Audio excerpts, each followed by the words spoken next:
Hello.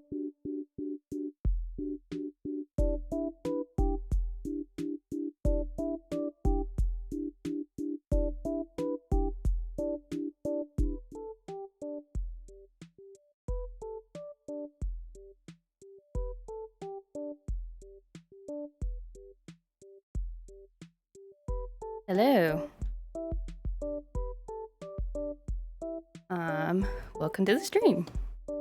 Oh, I've attempted to put a little chat box here, but it's tiny. I didn't know how to test it before I put it on here. Hello, Greg. Hello, welcome to the stream. I make this font size bigger. Okay. I hope the music is not too loud. I always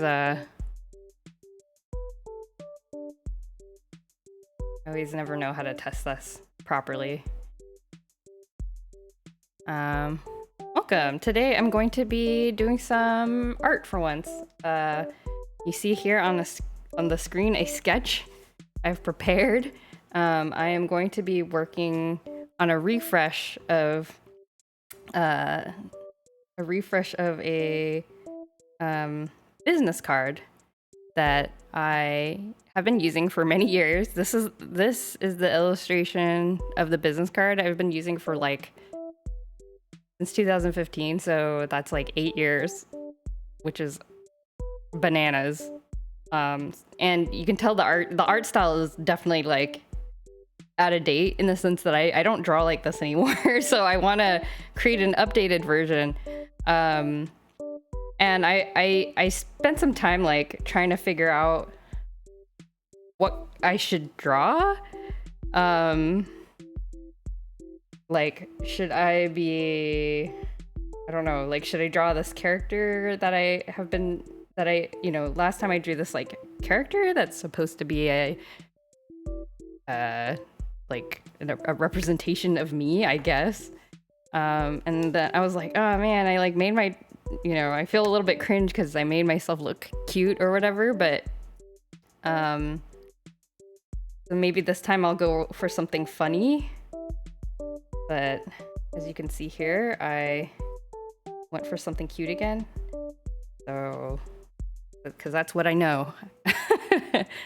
That's all I know how to do. I only know how to draw cute anime characters.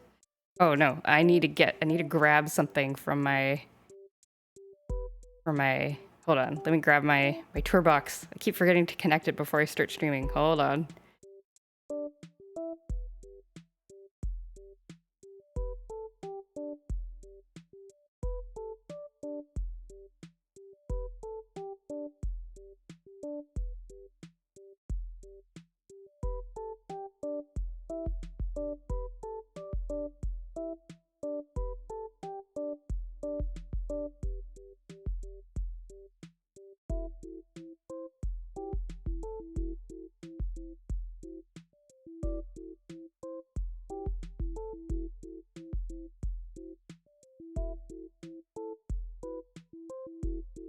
Okay, I'm back. Oh, how does the business card work? Where and when do you use it? Oh, that is a good question. I used to bring them to conventions, but yeah, I used to bring them to conventions, but I haven't gone to a convention for many years now since the pandemic started. So I would go through hundreds of these because people going to conventions, they kind of go around. Sometimes they buy stuff, but almost everybody who passes by a table takes a business card. So I would go through many of them, and then so I'd have to keep reprinting them over and over. But so nowadays I don't go through as many. I put them in my Etsy orders, when people order from my Etsy store, which I haven't been for the last couple orders because I have zero. I've actually run out. So the easiest thing to do, and the reason I haven't been updating is because when I was doing conventions, it would be so busy that I would you know, I just reorder the same design over and over again, right? So like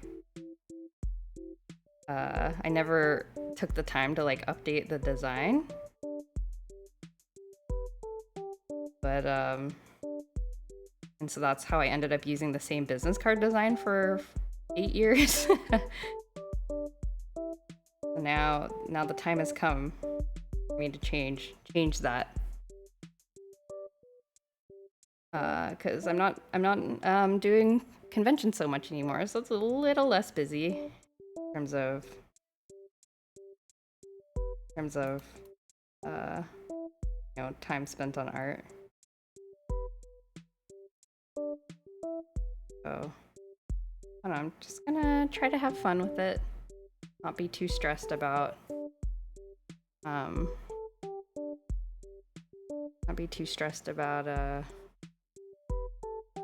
I'm drawing.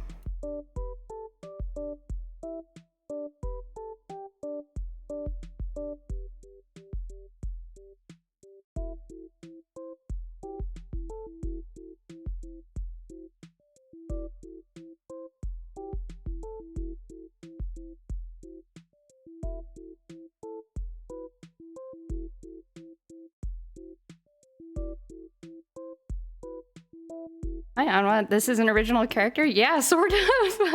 I did not put a lot of thought into it, so this is what the original character looked like. It was supposed to be me, I guess. I don't really look like this or draw like this, but it's a business card. You want to make people pick it up, and you want to represent your art as good as you can, so I tried to draw something cute, which generally does represent, I think, the kind of art that I do, but I kind of made up this character without thinking too much about it, and then while I was thinking about how I should update the business card, I kind of just was like, well, I guess I'll just draw this character again, but better. And so I drew a little sketch. I drew a sketch beforehand, and I also drew, thought about like kind of updating the wardrobe. Yeah. So not really, there's no like name or backstory or anything like that. I'm generally, I'm actually not super good at coming up with OCs. I don't know, that's just like not a passion that I've clicked with. Yeah, it's JoJo. It's JoJo's story. kind of like how this, you know, streaming avatar is also JoJo's story. I don't know. I need to have some consistent branding. But I don't know. I'll just have fun with it. Just kind of draw what I feel like. Maybe you know, give her this like hair thingy. Maybe that's a bit too much. I don't know. I kind of like the, you know, like the bubble hair.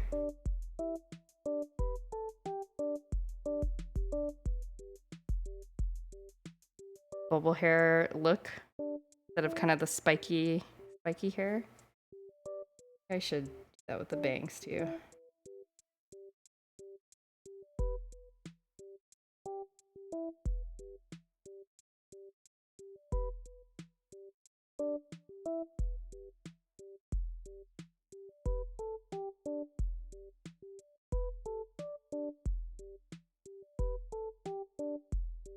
Like your hair, something like that.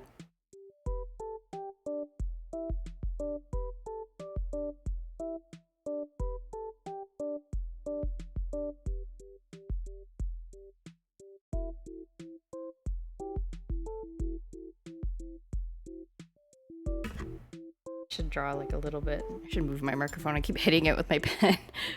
There we go. Okay, hopefully that's not too quiet. It's a little bit far away, but let me know if that's too quiet on the stream.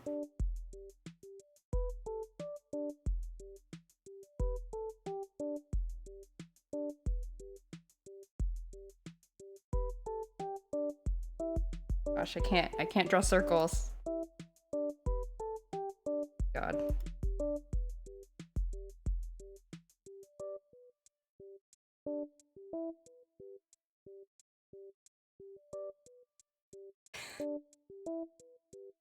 Oh, the suffering of circles. Okay.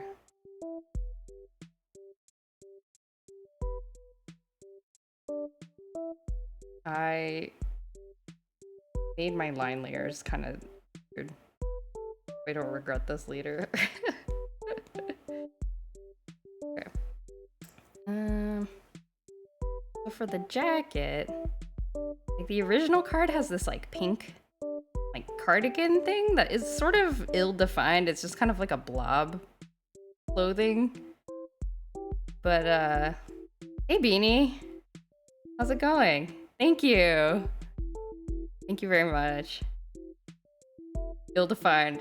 Yes, my original, like this, you know, the sweater's kind of like nothing, you know, it's just like a blob. So for this time, I kind of wanted to do kind of a more specific like upper jacket, and I was thinking about making like a pink, kind of like a pink denim, like cropped denim jacket or something. I need an ill-defined, yeah. I don't know how to describe it, but I'm gonna look up a reference. The ideas are flowing, yes. I'm good. Did a bunch of shopping, picked up glasses, test drove some cars. Successful but tiring day. Yeah, that sounds really productive. I've never gone car shopping. I don't know how I do it. My spouse had a car before we got married, so we've just been using that. But soon I think we're kind of due to get a new one soon. I mean, our car's in really good shape, so there's no rush, but I'm gonna have to learn how that process works. Oh my gosh, why did I pick such a hard pose for these shoulders? Like all the reference pics I'm finding are like dead on straight, so now I have to interpolate to figure out how these sleeves are supposed to look. Okay, let's see. Maybe actually I'll do this on the sketch layer first because I'm gonna mess it up.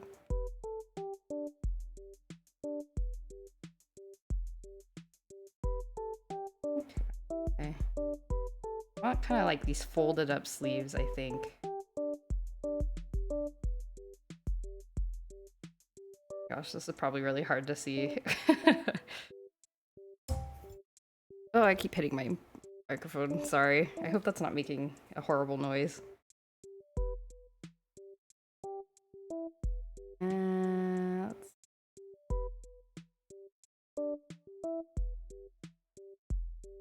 Okay, so there's a little bit of a hem here. A buttonhole there. The sleeve's kind of like baggy. I want to make the armhole kind of this.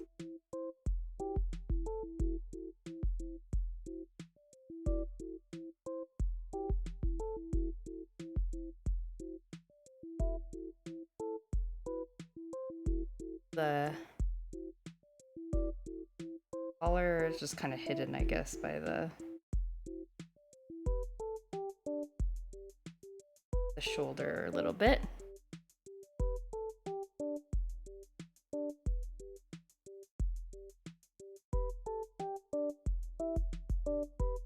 The armhole seam is sort of like that. Or seam, maybe? Something like that. A little bit baggier. Something like this.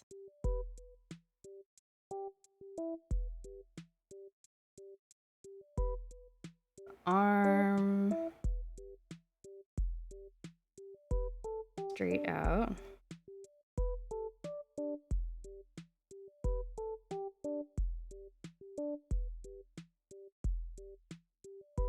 This. Something like this. Okay. Hello, Greg. Yeah, no problem. No problem. Feel free to dip in and out.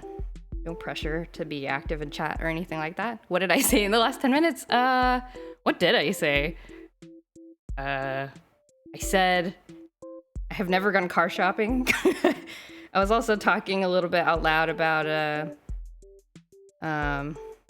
just thinking out loud about how to draw this jacket and this arm. Trying to think about where all the, you know, these lines should go.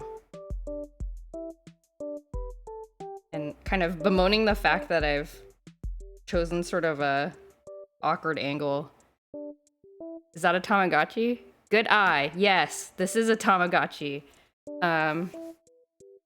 People who have followed me for a while probably know this, but I collect Tamagotchis. I like to collect retro toys. So I collect virtual pets mostly. I figured I'd stick that on here. You have one currently? Which one do you have? What type of Tamagotchi do you have?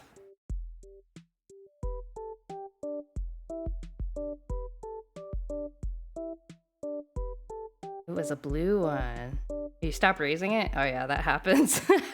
You're just like, I collect Tamagotchis and I like them very much, but I am not very good at raising them. They always end up dying. They get busy. The one that change into different ones. Yeah, like depending on how you raise them. Lo-fi megalovania. Ooh, can't say that. Yes. How did the seams on this jacket work? There be a side seam? I wish there were like 3D models of jackets I could look at.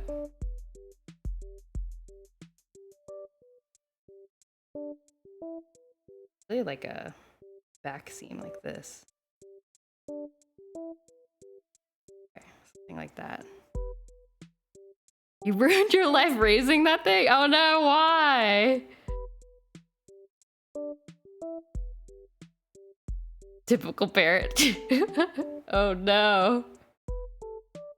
Cannot be. Yeah. Okay, here, pro tip. Change the sometimes what I do is I change the clock on the Tamagotchi to wake up a couple hours after I do, or wake up a couple hours after it's supposed to wake up. So a lot of the Tamagotchis, they wake up at like 8 a.m. Like something kind of early. I don't know, 8 a.m. is not that early, I guess, but it's early for me. And so I set it a couple hours ahead so that it wakes up after I do. And that way it's not like screaming for help while I'm sleeping. And I tend to stay up later, so it's no problem for it to be sleeping later as well. And the other thing I do is like if I know I'm gonna be busy, I just like put it in a pause mode. Like some of the modern Tamagotchis have an actual pause mode. Other ones will you just like turn on the clock set screen, and it's sort of like effectively it pauses it without it being an official pause screen. But yeah, so those are some hacks. But then I end up just leaving it on pause, and then I just forget about it for a really long time. You almost had it to its final form? Ah. Almost to adult form. They're a lot easier when they get to adult too. Yeah, you want the legit experience. That's reasonable. You want to go through the you don't want easy mode for sure.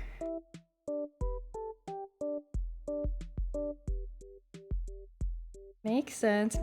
Yeah, I've definitely gone through the legit experience enough times that I'm definitely like just super happy to just kind of cheat my way through and just enjoy looking at the cute pixels.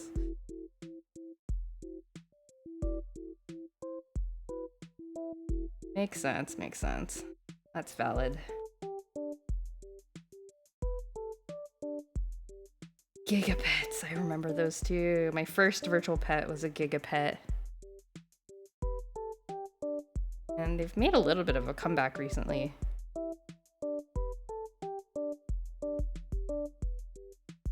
A 101! You had a penguin!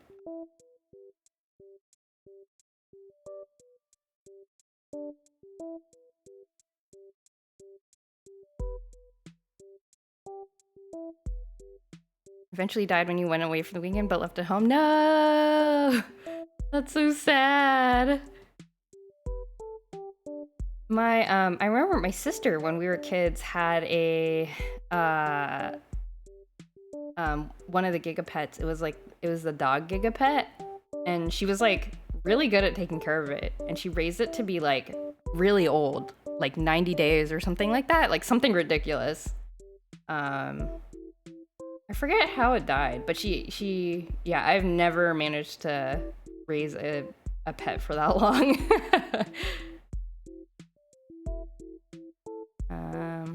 Oh, where's the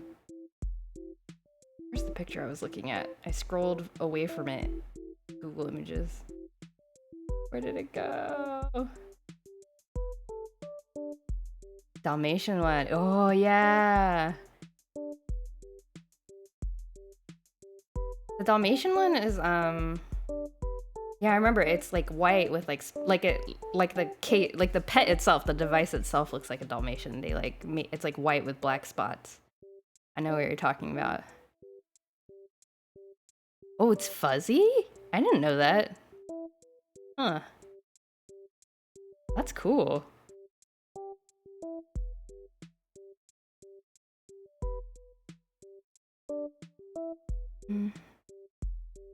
Looking at so many denim jackets. Your memory is skewed? No, I mean, if you had it, you're probably right.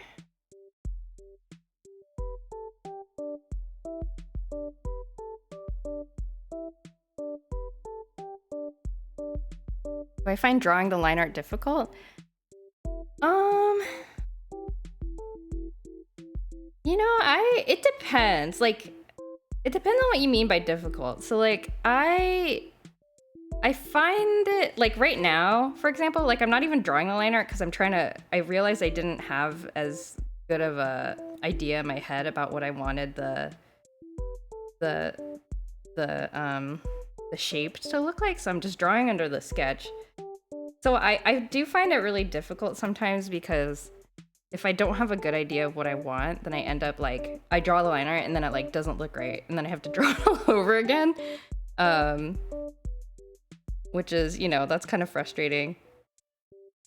But actually drawing the line art itself, I am pretty okay with now. Cause I used to be a perfectionist where I would like, let me see if I could demonstrate. I would draw a line and then like, I would draw a line like this, you know, and then I would be like, oh no, like I would go in and then I would like, you know, erase it to like make sure there's like no like, you know, parts like sticking out or anything like that. And it took me forever. And then at some point I just kind of stopped caring. So now I just draw, like, I mean, if you look, you know, if you look here, like the hairline I've already drawn, there's all these like little spikes everywhere and stuff like that. And I might go back and adjust those things at the end, but I just have kind of learned to not worry about it in the meantime. And sometimes I just leave it and it's fine. So, I like your eyeliner. It's clean but not overdone. Yeah, I that's kind of my goal at least. So and overall, like the big picture goal that I have is just trying to be, you know, faster. And then the faster I can draw, the more I can draw, and the more I draw, the better I'll get. So kind of just not stressing the details in the meantime, I think is my goal. So yeah, that's kind of what I've been thinking about. I don't know. People who overdo their line art makes it look worse than this. Yeah, I definitely had that problem. I definitely had that problem for sure. And so that's kind of part of the reason I started trying to practice like not caring too much about the details. Like here I'm kind of caring about the details a little bit because I'm trying to make the shape a bit more readable because I don't want it to blend in with I don't want the face to blend in with the jacket collar, but you know, so I'll fix stuff like that, but like well, for the most part, I think just kind of trusting your lines and trying not to be too stressed about it ends up making the sketch look a lot better.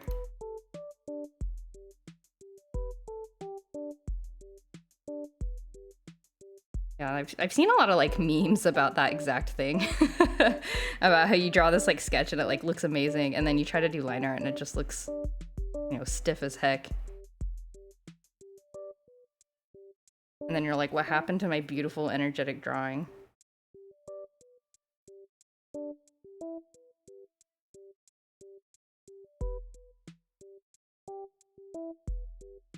I lost the reference picture I was looking at, so I'm kind of winging it now. We're trying to. There was a reference picture I was looking at that had particular sleeves that I really liked. I was trying to copy it, but I can't find it anymore. I guess I'm winging it. I kind of remember. I can remember what it looks like. The messy lines of the sketch look better than the final drawing. Yeah. Yeah, because there's a lot more, like, motion, usually.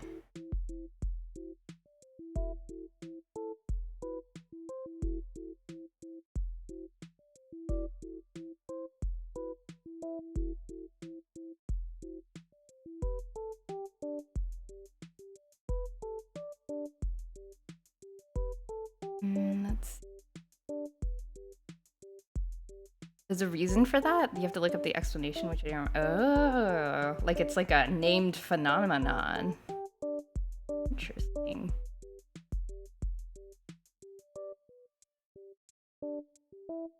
Interesting.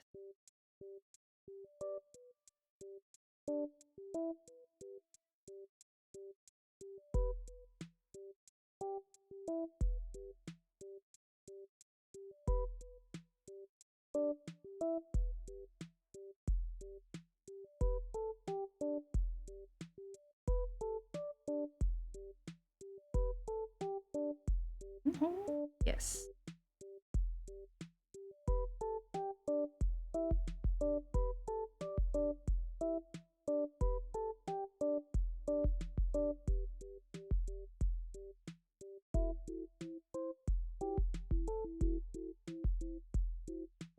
Oh my god. Can't draw curves. I need to figure out what's going on with this skirt. The skirt's kind of like flying around. I always have trouble with. Whoa. It's lay down. Okay. I always have trouble with skirt.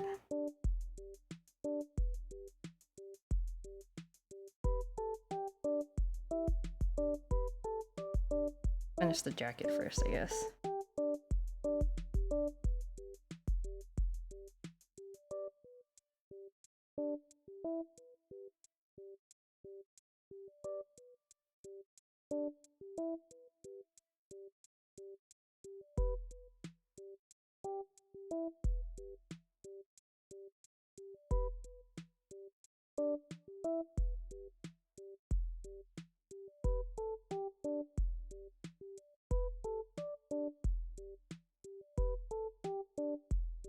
Good.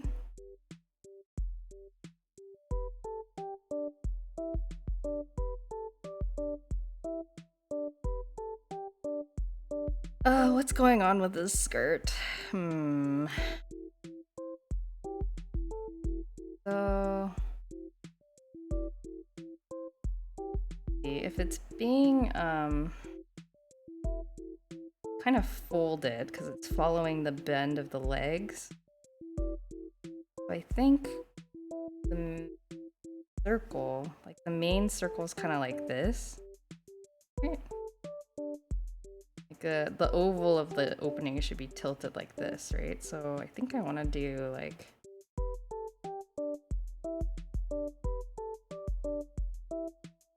I want to make this like a pleated skirt.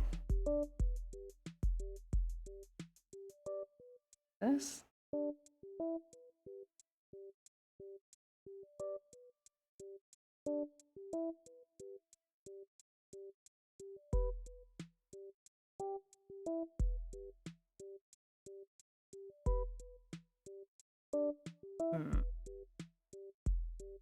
That.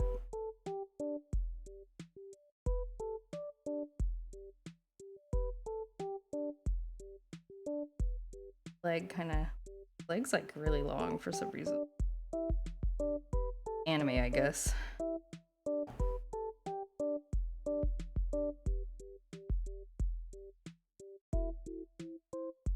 Bit of it.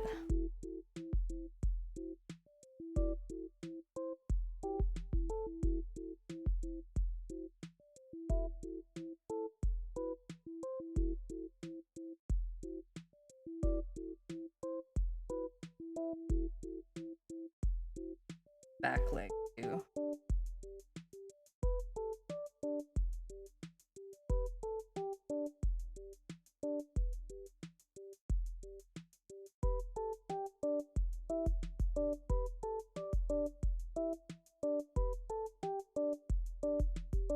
This character had like almost knee-high socks. Go with thigh highs. Cute.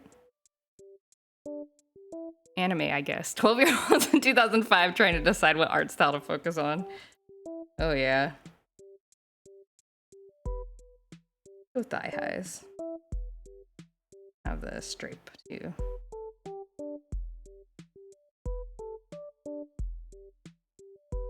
Okay. Something like that.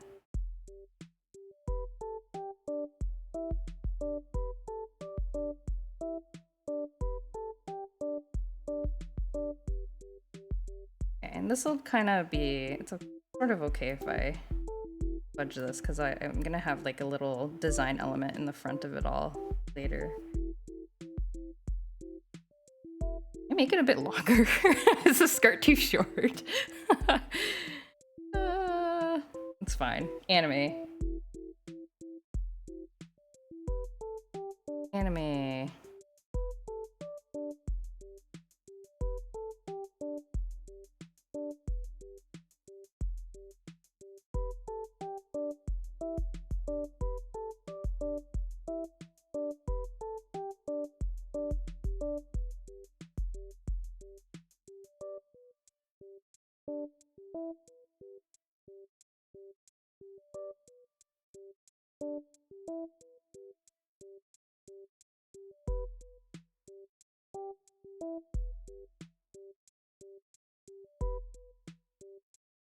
That's how skirts work, I don't know.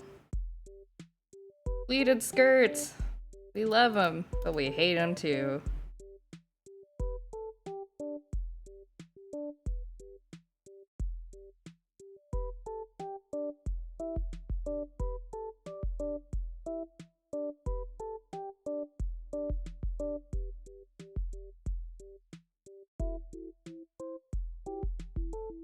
Like that. This character have? Oh, she had like an under, like a frilly thing underneath. I want that here too. No, I don't think I need that. Her outfit looks modern enough without it.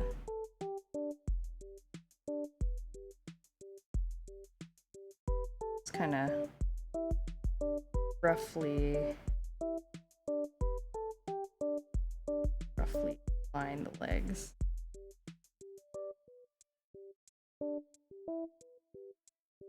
Like that. Cute. What else have we got here? Face is kind of... Oh my gosh. Drew parts of the face on the wrong layer. God.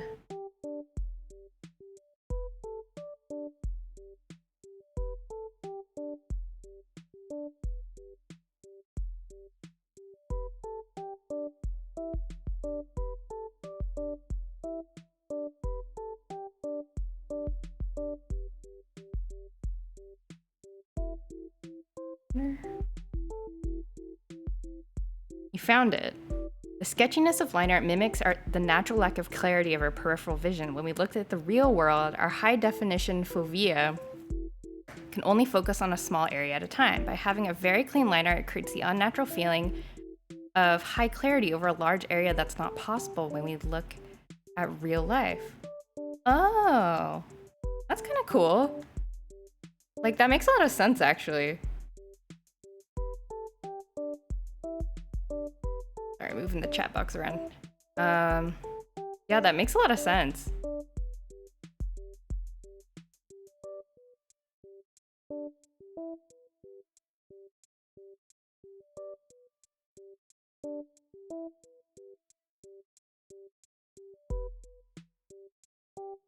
This is why liner art that's overly precise looks more stiff than the sketch. Yes. Yeah, that makes a lot of sense. That's cool.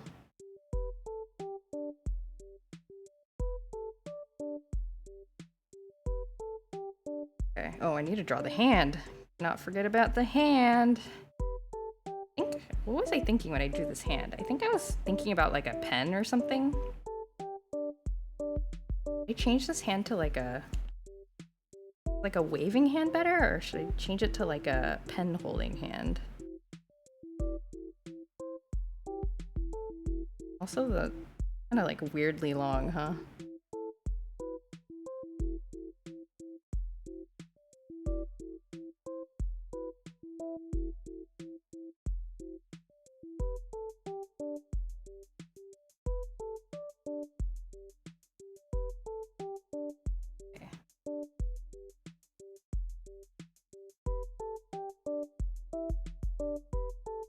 Looks weird.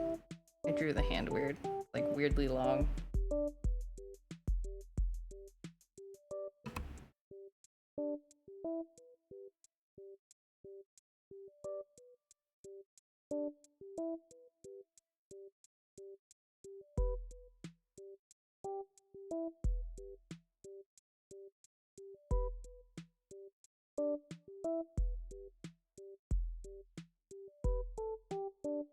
Like your line art looks great because there's part with lines with a break in the middle. Some of the hair looks more jaggy, feels more natural.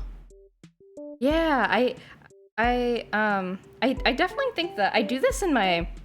Oh, you know what? That reminds me of something. So like I think a big reason why I started being able to like be less stiff with my digital art is because I did a lot of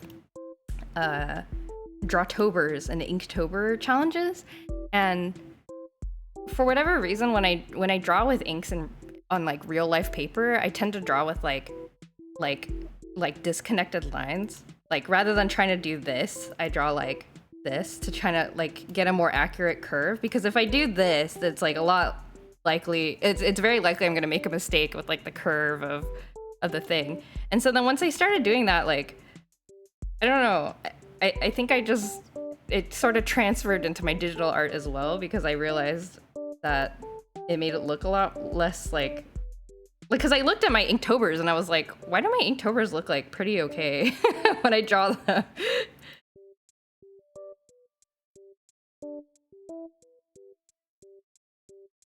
You had the same thing happen to you too? Ah, okay, so it wasn't just me. That's cool. Inktober, I learned so much from doing it over all these years. Kind of amazing. So, I think this year I'm gonna try to do a different challenge.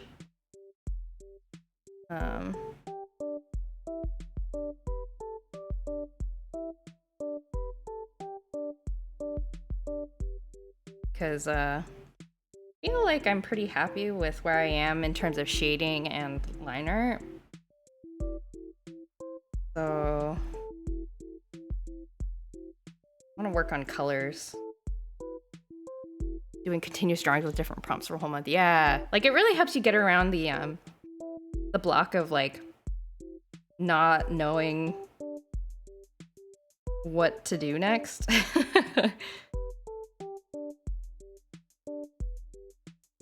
Which is really helpful, because then you can just draw without worrying about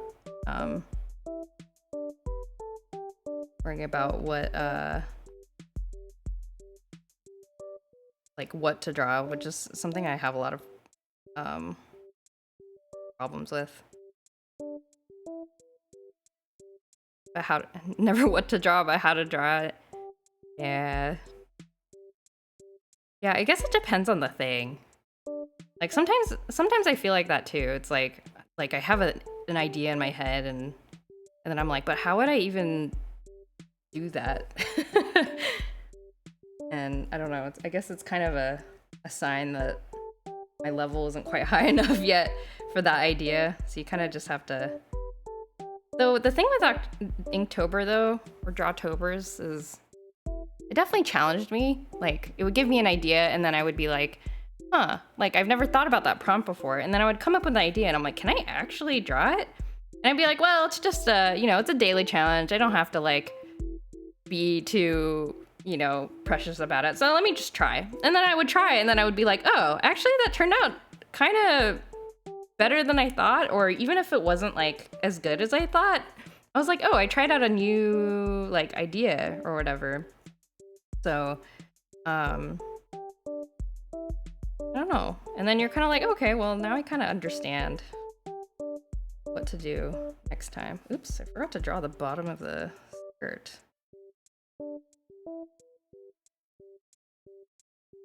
Yeah. Okay, good enough.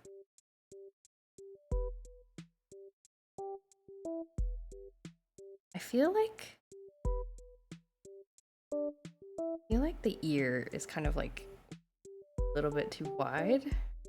The face is a bit wide. There's a common problem I have.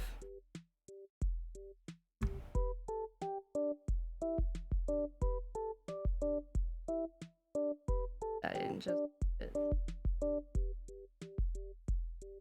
Since it's a challenge, it feels like there's less pressure if it doesn't look okay. In your head, it feels that way. People will never care about the small hangups one usually has. Yeah, that's true, because they're not thinking about your thought process.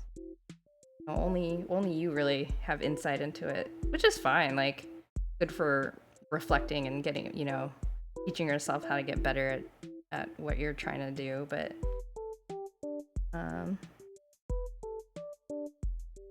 yeah, it's true that people don't really like see it through the eyes a bit too small. Make them a bit cuter. And now I feel like I'm messing it up.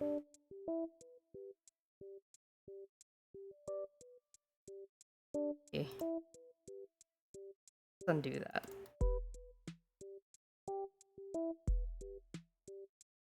Okay, I'll just leave it be for now. Should move this eyebrow just a bit.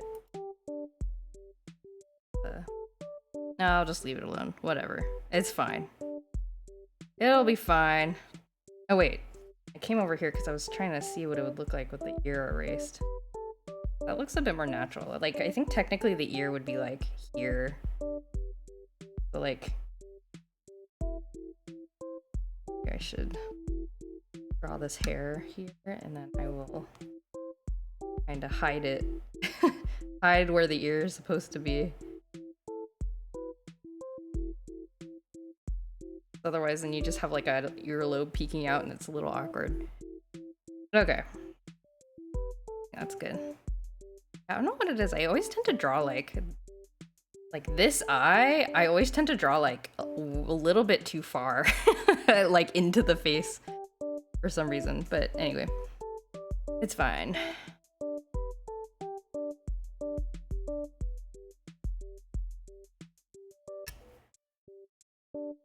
Same? Oh, so it's not just me.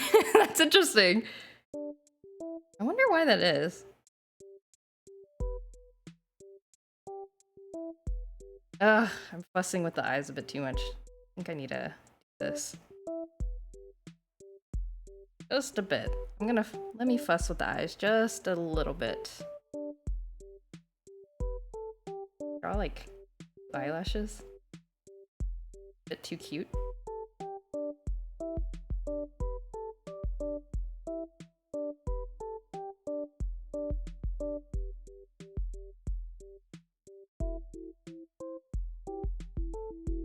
I don't know if I like the eyelashes. I'll take out the eyelashes.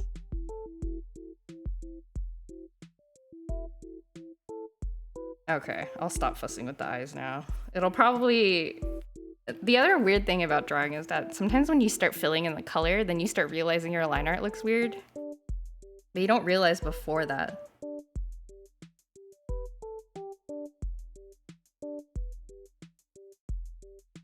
Realize there should be hair in the background here too.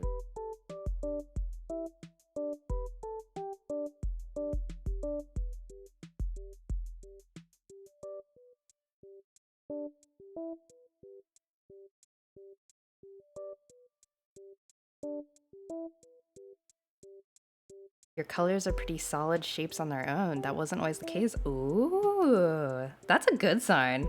I think that's a good sign. Means you're like, means your drawings are like well constructed into like visual segments. Okay, I think I'm done with drawing the character art. So let me, I think I want to draw some of these like objects I have around. That on a new layer. What are these things that I've put on? Oh, this is my tour box. I'm gonna draw this tour box here. Well, they still look bad, but the colors have nice shapes. That's good. I think that's good. Yeah, now that I think about it, I think I went through something very similar as well. Where like, if I look at my old like digital art and I take away the line art, it doesn't look as, like the shapes look, you know, kind of random, or like there's little, you know, it doesn't look very balanced. But then in some of my newer stuff, I think it looks kind of like I could even work off of it without the line art and it would still look pretty okay, which is kind of cool.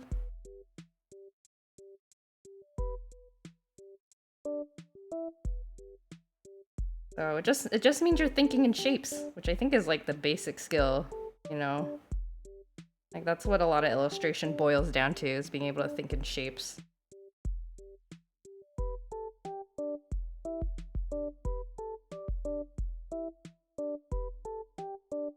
I'm like looking at my tour box right under my hand while I'm drawing this.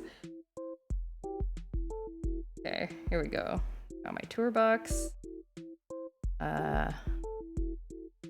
You consider doing the next Inktober with a gimmick in mind? You did the last one with One Piece characters every day. Ah, that's a good idea. I don't know. I really like drawing lots of different kinds of things. I've never thought about like limiting myself to a particular, like even for the Inktober challenges, like a lot of people put out different prompts and like some of them are like very Halloween themed, and I tend not to do those because I actually really like doing all sorts of different stuff. There's also another challenge I've heard of called Mermay, which people draw mermaids every day in May, and they're always like really beautiful. But I don't think I could. I think I would get bored drawing a mermaid every day. As much as mermaids are cool, I don't think I could do it every day. But save most of the prompts so you can use them someday. Ah, that's smart. Collecting them for like creative fuel later. Good idea. Yeah, I think for next year, instead of doing Inktober, I want to do Huevember, which is like a color-based challenge. And I don't know, and I think to actually be able to like sustainably do a drawing every day, I'm gonna have to like not worry about line art or do line art very fast and just focus on shapes. So focusing on shape and color palettes, I think will be really good for me. I fully expect for my drawings to look terrible, at least for the first year I'm trying it. But that's okay, because I've gone through Drawtober and I learned a lot from it, and so I have a little bit more patience with myself now, I think, to learn stuff.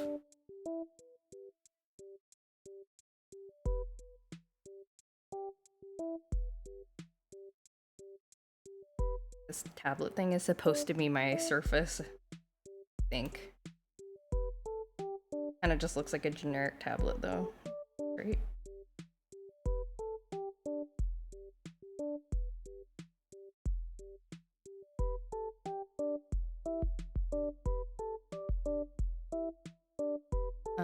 Okay.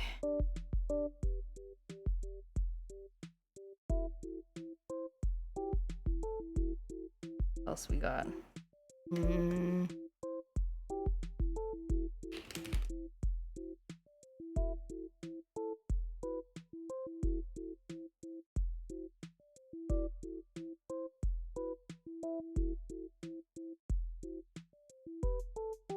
draw like a spiral bound sketchbook here.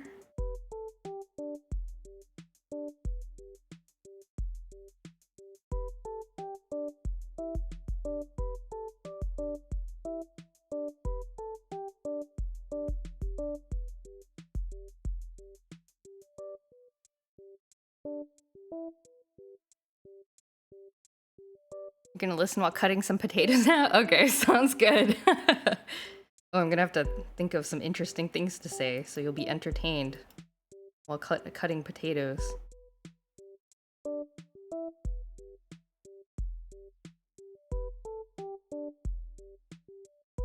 Let's see.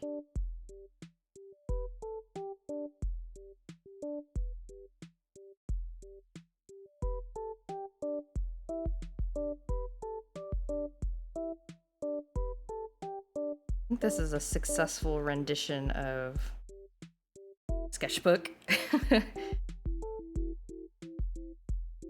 Draw my Ooh, which model Tamagotchi should I draw? Oh, what's my favorite Tamagotchi model?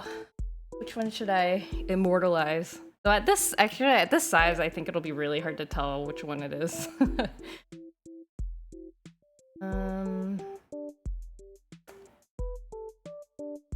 Gosh. Maybe I'll just go with like a classic version. Yep, a reference.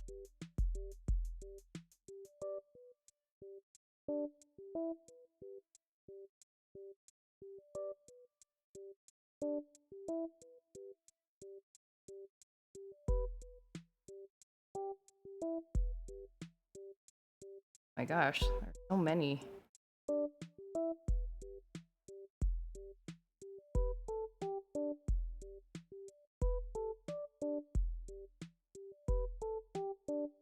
Yeah, I guess I'll just go with the classic.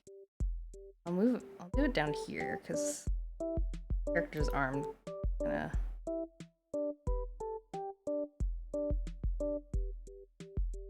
in the way.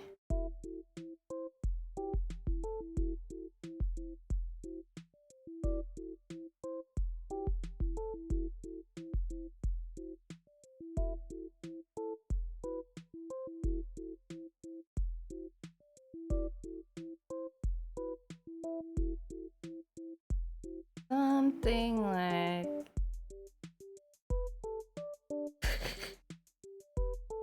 I think I'm putting too much detail.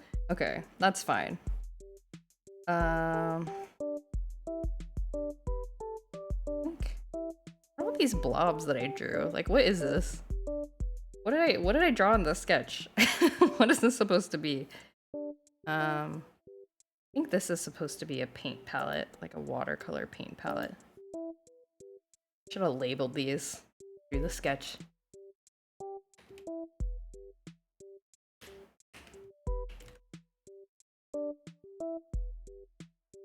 Are those supposed to be bracelets? I don't know. I don't think so. I don't normally wear bracelets. That does make me think that maybe I should put some bling on this character. Oh my gosh, should I make... I was thinking, because there's a new model of Tamagotchi that came out called the Tamagotchi Smart, which is basically a watch. Like, I'm wondering, should I put it on the character? Then it would just look like it would look like a Tamagotchi business card, so maybe I don't want to do that. I'll think about it. About what to put on there.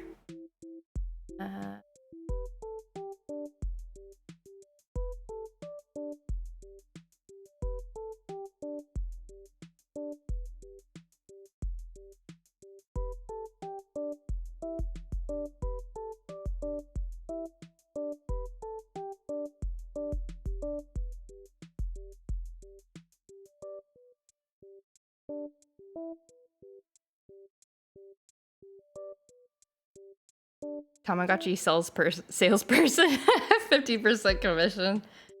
It is a lucrative, I mean, there is definitely like websites where you can like that specialize in like finding Tamagotchis. I don't know where they get them, but just like maybe buying them from cheap on like internet sales sites and things like that. But like um there's definitely people who specialize in like finding Tamagotchis and like selling them to collectors.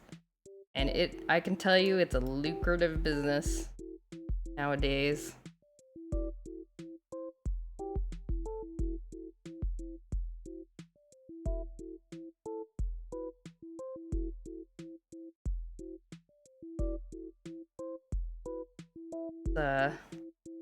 I don't know what it is. Like when I first started collecting Tamagotchis, like some models I found on eBay for like, I don't know, like $15 or something like that, like very cheap. They go for like twice as much now. I don't know what happened. Like everyone just got really into it suddenly again. Like to the point where like we were talking about Gigapets before, right? And like the Gigapet company like started remaking them because there was like so much interest. Kind of wild.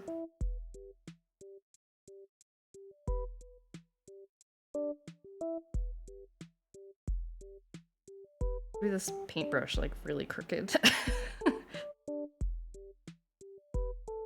Trying to give it like the curved feel. Have you ever heard about how the identity of Digimon's creator is actually completely unknown to the public, but is strongly believed to just be the creator of Tamagotchi? I think I have heard that. And actually, there is there's Tamagotchi lore. There's that it is strongly theorized among fans that the Tamagotchi world and the Digimon world are like the same world. Digimon is a Tamagotchi, but the boy-centered version. Yeah, like I think that's how they were marketed. But like in terms of like lore, like where do like who created them and like where do they come from?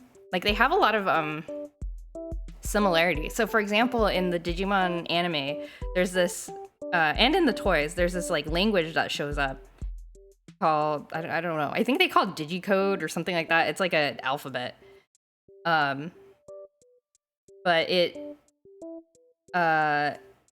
there's like an alphabet that shows up, and there's also, and they don't use this in Tamagotchis anymore, but there's like some old model that also had like a Tamagotchi alphabet, and they're like almost the same thing. Like they're like the language, like the alphabet, the Tamagotchi alphabet and the Digimon alphabet are the same letters. So there's definitely some similarity in how they were created, but I think the Tamagotchi alphabet thing got like scrapped later, so you don't see it around very much, but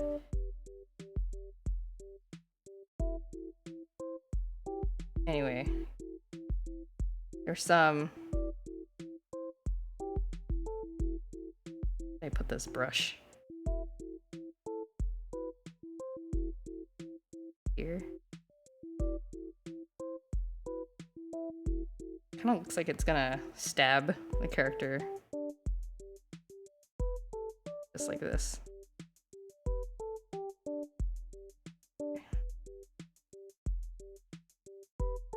I want to put some video games in here. Let's reference some video games. So let's put a Switch.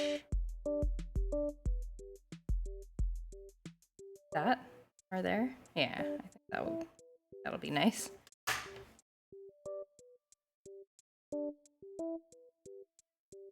Yeah, I should look up more about the history of Digimon toys. I actually don't know as much about Digimon as I do about Tamagotchis.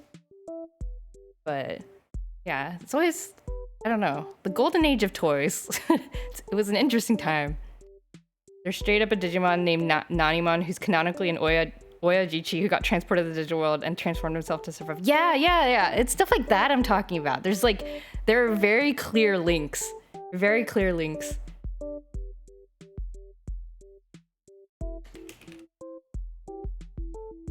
There's a toy called Magical Witches, which was also created by Bandai. And I think also shares like maybe I'm mixing it up. Like Magical Witches is also has an alphabet that's very similar to Digicode, and I think like Wizardmon from Digimon is like one of the critters you can get from the Magical Witches toy. It's like a Tamagotchi that you can raise. And so Wizardmon is like from that toy line. So I don't know. Yeah, Digimon came from a lot of different things.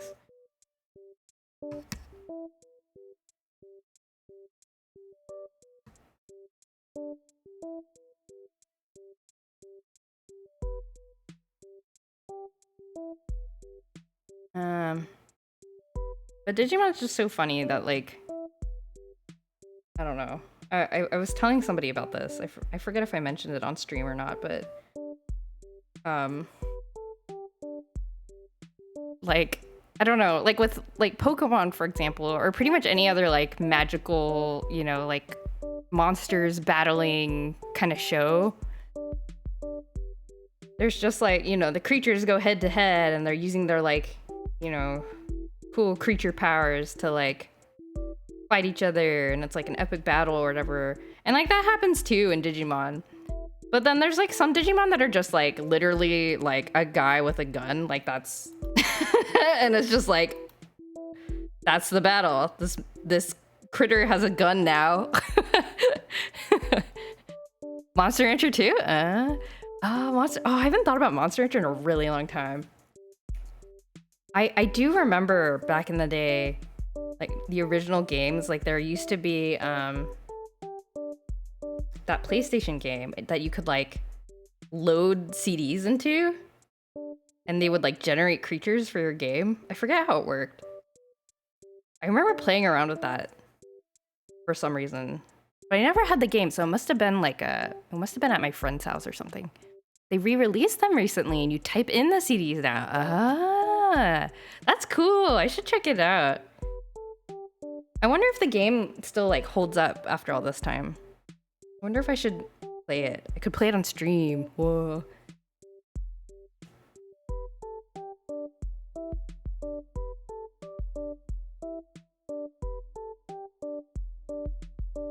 Yeah, Monster Rancher, I just love like, I don't know, critter raising games.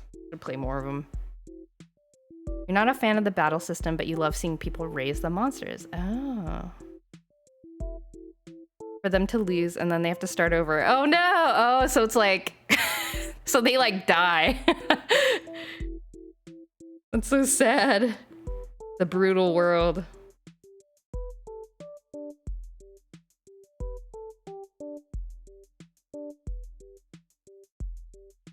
Need something up here in the corner. This corner. Bruh. They die of old age and become less effective. It's like horse track betting. Oh gosh. You have to like take them out back and shoot them. Oh no. Like they break their leg and then you have to like kill them. Oh, that's so sad.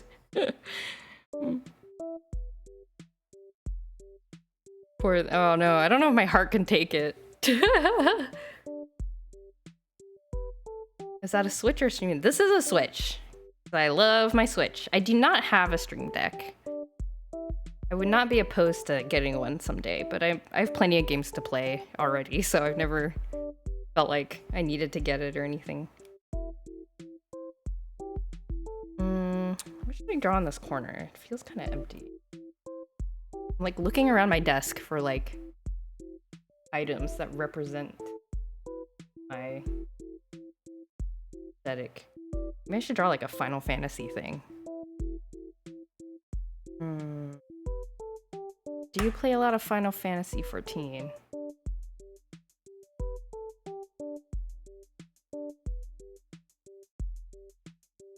I guess I could just draw my like PlayStation controller. Maybe I should just do that.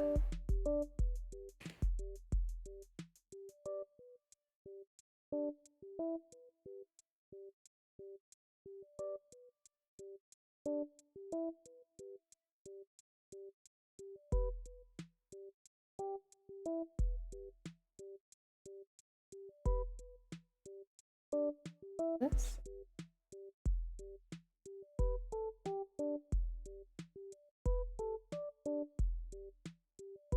It's the right stream. I'm gonna head off. Have a good night.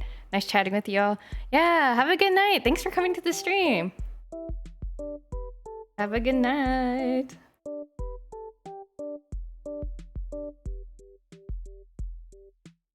Should draw a cat. Oh, maybe I should draw a cat. Can I just draw a marble here? Wait. How do I make him fit?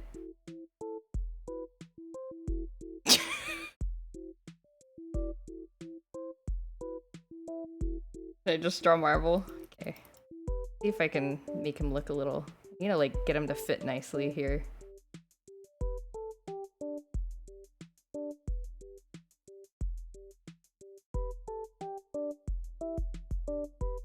Like a different angle than I usually draw him, so I'm struggling. Let's see.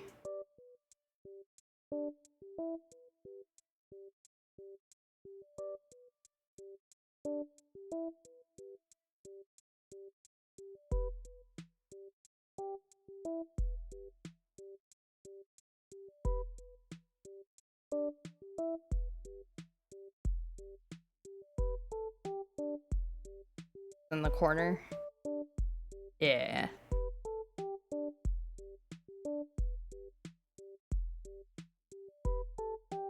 His ear a bit shorter. Not going into his eye. Okay.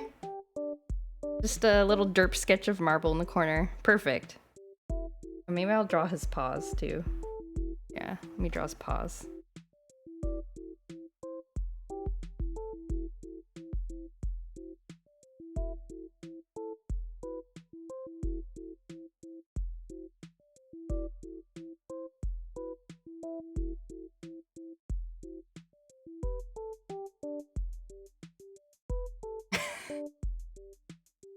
Silly looking. Hey, Keto! Thanks for coming to say hi! I am honored. Yeah, I'm doing one of my rare art streams. You came at a good time. I hope you're having a good night. I'm amazed. No, yeah, of course. I recognize your username. I definitely went to your stream to kind of look for inspiration for how to set up my art stuff. I was like, I need to go look at what a person who knows what they're doing does.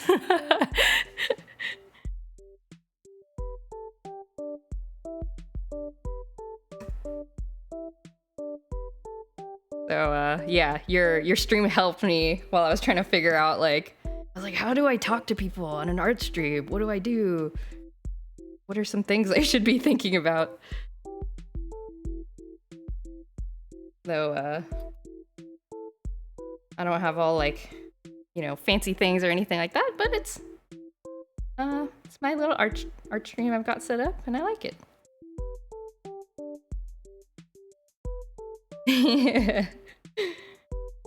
Yeah, it really helped me out a lot. Thank you for being a role model.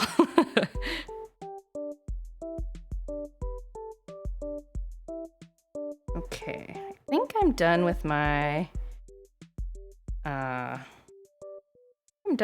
stuff. Funny because I met you during your first art stream, so that's the only way I actually know you really. Oh, that's true. You I think you joined during my first Crisis Core redraw streams, which is like so funny because it's not at all representative of the kind of art that I like do usually. So that's funny. Oh gosh, that was your first impression of me, huh? Well, we'll get to see something different today if I actually make it to the coloring stage. We'll get to the coloring stage. I think I'm pretty much done with the line art. Yeah, just the eyes are bothering me a little bit. It might be easier for me to see how to fix them once I start putting color in. I miss seeing your art. Aw, thanks. Yeah, I need to draw more. I'm not like... I've been really undisciplined about spending time on art. Okay, so let me start blocking in some color.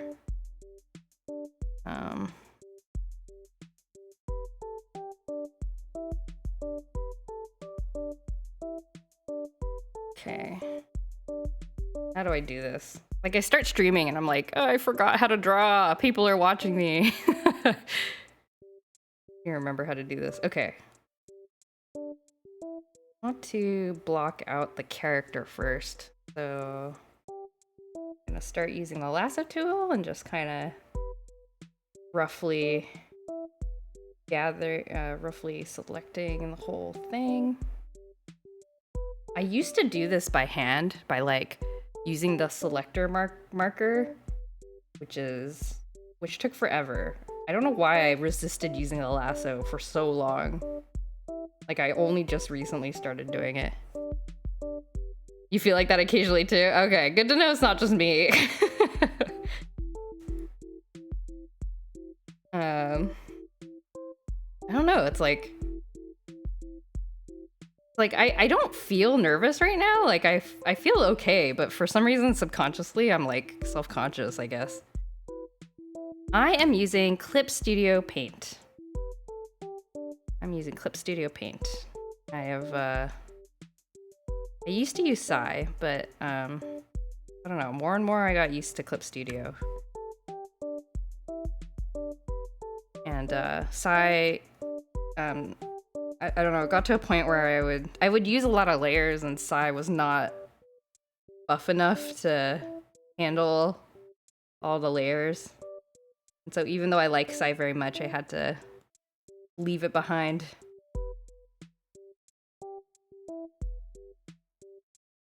Remind me to share a certain lasso tool with you. It autofills line art on a different layer. Oh, okay.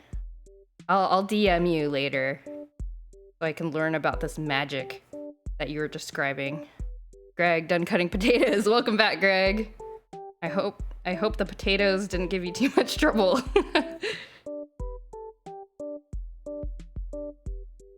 Okay. Yeah, flatting is I don't mind it, but it takes a while, you know? Definitely like not the most fun part. If you don't count the Crisis stream, this would be your first stream since 2018, right? I think so. Oh no, actually there was one, the stream that I used to test out my art streaming setup, that where I was drawing my friend's I was drawing a Twitch emote for a friend. I guess that's technically the first art stream. That was kind of scuffed because I had some trouble with the chroma key filter, and so like some of the colors for Clip Studio Paint wasn't coming through to the stream. So it looked kind of bad, but this one that issue is fixed now. So yeah, but this one is this, I guess technically, so besides those three, this is like my actual first art stream where I'm like drawing something like, you know, like seriously, like super seriously. Yeah, first stream since 2018. It has certainly been a long time. I don't know why I took so long to stream art again. I guess I was nervous about being perceived. Yeah, it's been a long while. Like, I think before I start streaming again, my Twitch page said this user hasn't streamed, or this user last streamed 4 years ago. That's what my Twitch page used to say. I've been streaming, yeah, I guess so. Like, and I don't think I even did that many back in the day. I did like 2 or 3 art streams, I think, and then I just like never did it again. I never lost time. Aw, Greg, you're so sweet. I did, yeah, there were not that many. I was just, but I actually do remember. I stopped because I was so, I don't know what I was so nervous about, but I was like really, well, first of all, I didn't have the microphone on because I was like really scared of talking to people. And I remember this physical feeling. I would like sweat the whole time I was doing the art stream because I was like so nervous for some reason. And it was just like super stressful. So I just never, I think at some point I was just like, oh, I'm not doing this ever again. Well, I mean, I wanted to do it, but I wanted to do it, but I was just like, I can't, I'm too scared. Yeah, I wasn't speaking that then. I had no mic on because I don't know why. I was scared. Just scared of lots of things. I've come a long way in terms of being sociable on the internet, I think. Like face to face, I'm like totally fine, but for some reason talking to people on stream was hard. Shy Jojo, yeah, like seriously. I think it did help a lot that nowadays, like I watch streamers more. Like I watch a lot of VTubers. And so I think that helped normalize it in my head a little bit, like the kinds of things that people tend to talk about and like, you know, how like kind of the etiquette around chat and things like that. So it became like less of a scary, like unknown thing. I drew the Vesper art, yeah. I did. Is he your favorite VTuber? He is, I think, he is my second favorite. I really like Vesper. My Oshi, as as the kids say it nowadays, is Magni. I really like Magni Desmond. I think he's just so funny. You tried a random test stream here and there in 2020, only got regular about it at the end of 2021 and being regular about it last year. Oh, okay. So it's like it's like actually a relatively recent thing for you too. That's amazing. Like I was watching your like VODs and I was like, whoa. Like it seems like you're experienced, like very experienced. I mean, I guess you are. Like you've been doing it regularly for a whole year. That's like pretty amazing. It's funny that you're shy. You started back again a few months ago, like the most casual thing in the world with Mike. I know. Just like sudden character development. I think it helped that I was, I kind of eased myself into it by playing games first. Cause like I can talk about games. Like I like talking about games and like reacting to them and stuff. So it wasn't so, oh my gosh, I keep bumping the microphone. I keep moving the microphone toward me because I want to talk and then I keep hitting it with my pen. So I'm sorry if it's making noise. But yeah, I eased into it with the games. And then once I got kind of comfortable with that, then drawing became a little bit easier. So yeah, I think that really helped me. I think it's also helping that I'm like not really advertising my stream. So a lot of the people who drop by are actually people I know in real life. So it's a lot more comfortable. I'm fine with that. When you restated last year, I don't think you even announced on Twitter. I saw it because Twitch notified me. Yeah, because you'd been following me on Twitch this whole time. Yeah, I didn't announce it on Twitch or anything like that. I haven't been posting about my game streams. I do post the art streams because I figure that's what people will be interested in if they're following me on Twitter already. But yeah, I don't know. I don't really feel the need to like advertise, I guess. You've been subbed on Twitch for 5 years. Yeah, I know, you've been around for so long. Kind of amazing.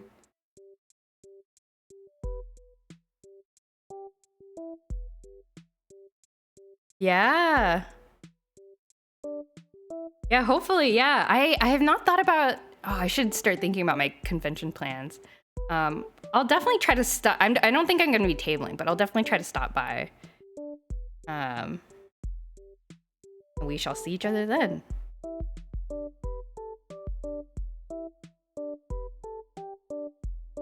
Right. I think I've gotten this character in a math. Crunchyroll Expo is no more. Wait, it's not? Oh, that's too bad.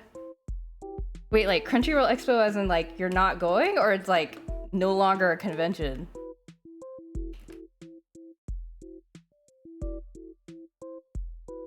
Oh, I did not know that. That's too bad. I'd always heard it was, I tabled there once. And I always heard it was like a really nice convention. That's too bad.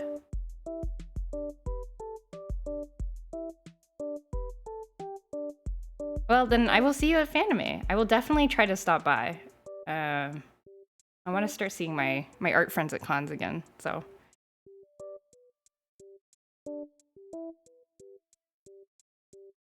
Okay, oh, what was I doing? I got distracted by the news. My layer mask. Then chat with you later. Yeah, bye Keto. Thanks for stopping by.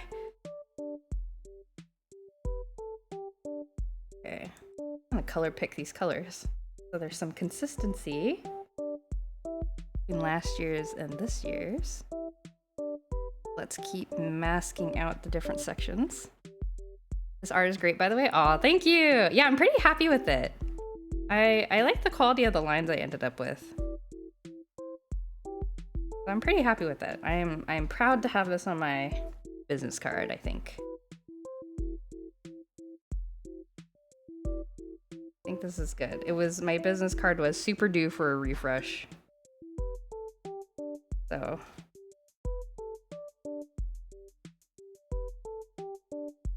Good, I'm glad it's turning out well. The angle of the pose. Oh, thank you. This is, I'm gonna admit, this was sort of a lucky accident. Like, I was just kind of sketching out ideas, and then this pose kind of just came up, and I was like, I'll go with that, which does not happen often. It does not happen often, so I got kind of lucky with my experimentation.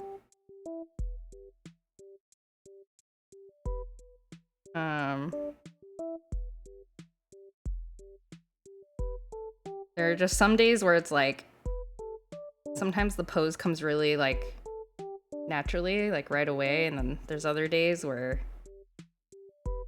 it just refuses to look correct. Sometimes you have to try again another day.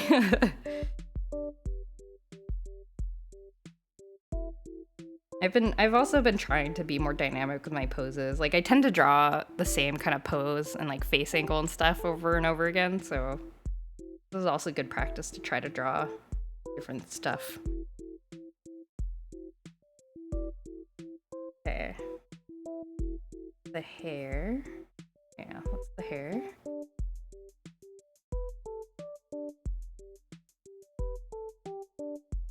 Okay.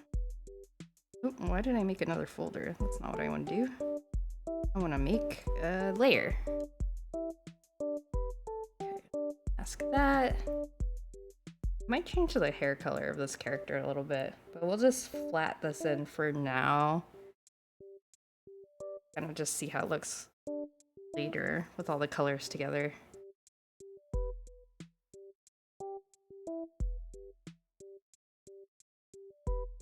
Gaps a bit pretty noticeable.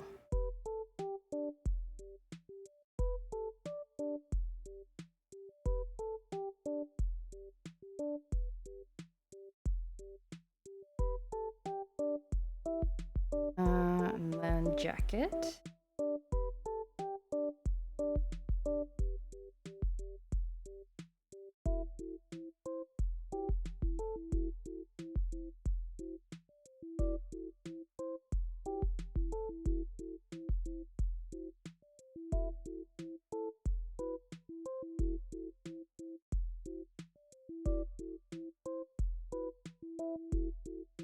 This is like the part of the process where I have very little to talk about.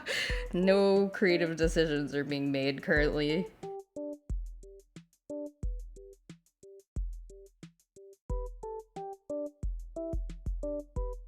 Okay.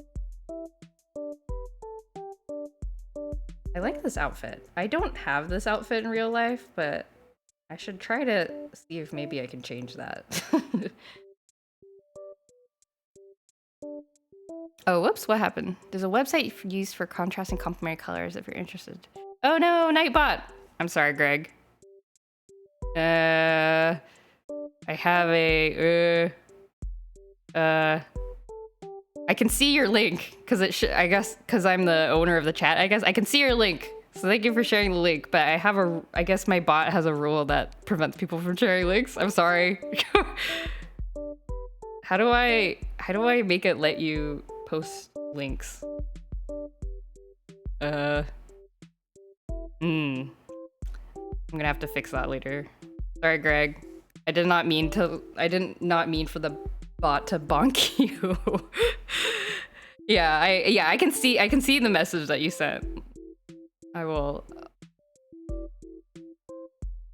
copy paste it. Oh, I see. Cool.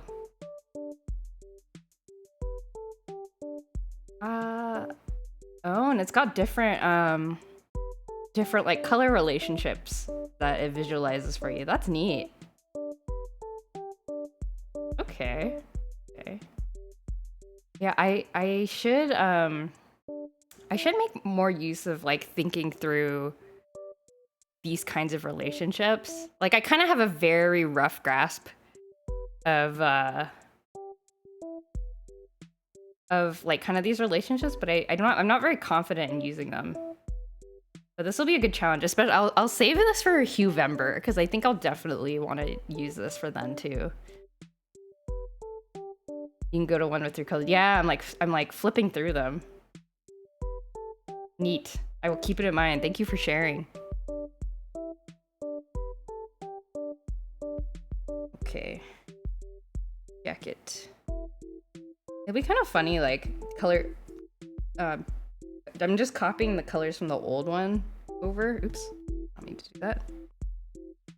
And I'm definitely gonna want to adjust them to be like, I don't know, more harmonious maybe. Let's see.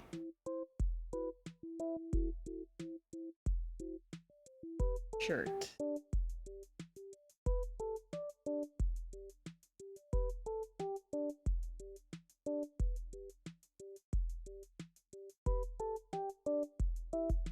Shirt, I think I just want to be white.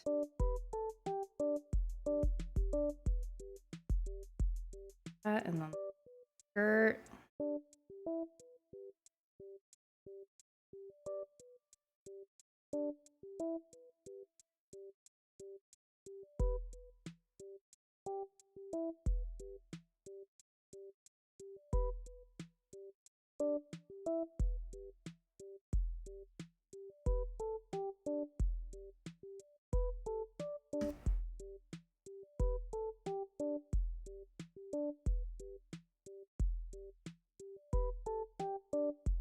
Okay.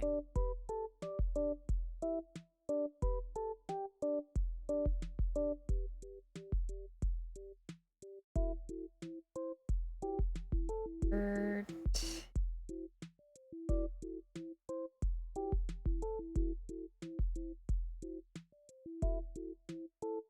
Oh man, these colors clash like heck. Yeah, I'm definitely gonna have to adjust this.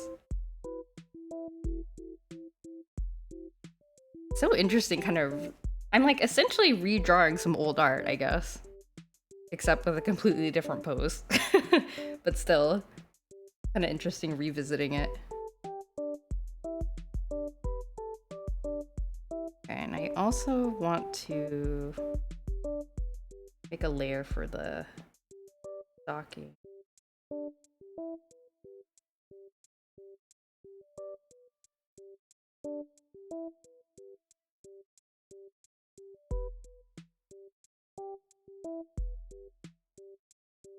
We make these white. Oh.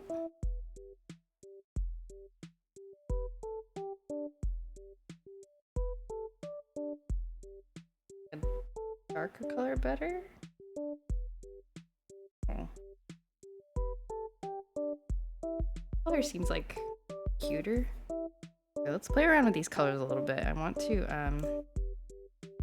and I know for sure I want the background to be my like my blue star background. And actually let me pop that in right now so I have a background to work with. Or actually it is exactly this color, so let me just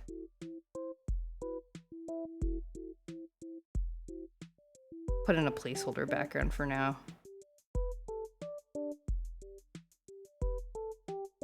This is like the color I have on all my like branding, I guess, if you can call it that. I want just like stars. I'll just block in some blobs, like a placeholder. Okay. Backgrounds for drawing is something I always grew up. My pro tip is to not draw the backgrounds. That's not a pro tip, don't do that. But you can see here, even in this old one, I was just like, a circle. A circle with a circle in it. That's the background, done. Like I always draw like these like patterned backgrounds or things like that. I don't know. It's kind of cheating. But a little bit cheating. But someday I have to figure out how to do that better also. It's definitely a weakness I have too.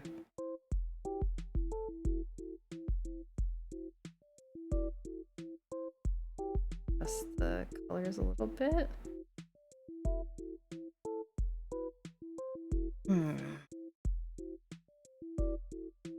Ones you never convince me, spend way too little time on them. Yeah, that's relatable. That is certainly relatable. I wish I could share advice, but I have none. I have no advice. I also suffer from this. I make the jacket more pink or kind of like a orangey? Like an actual pink is cute. Make that a bit lighter in color. Saturate. Or like a pale, like dusty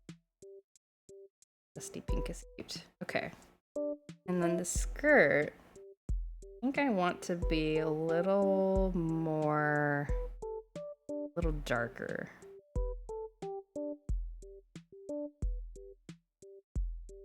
Ham and eggs, hello. You have the opposite problem, have no idea how to draw characters, but can draw backgrounds about as well as I can draw. Whoa, I feel like you're a rare breed.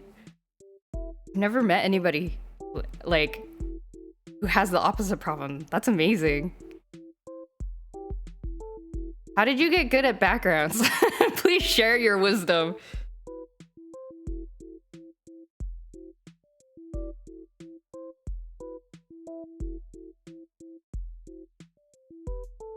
Green. Do not want green.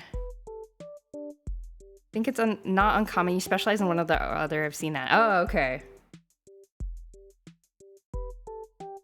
Yeah, maybe it's just, I guess I do hang out with like a lot of people who like all the artist friends I have are like artist alley people. So maybe I am biased towards having friends that have like character drawing abilities. Not saying I'm good. I don't draw enough to get even decent, but significantly less worse. Hey, that's still something. I mean, like I was saying, my backgrounds are literally like a colored circle. So that's amazing. Yeah, I really need to practice backgrounds. I just get so overwhelmed. I'm like, what is perspective? What should I be looking at? I don't even know.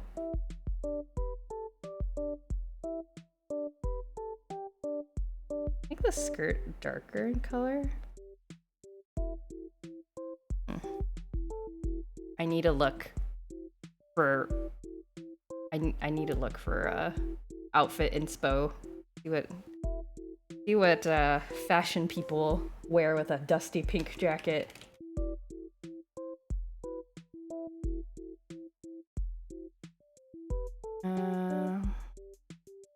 Yeah, I guess they wear like denim color. So this color blue seems about right. Okay. Maybe a little bit lighter.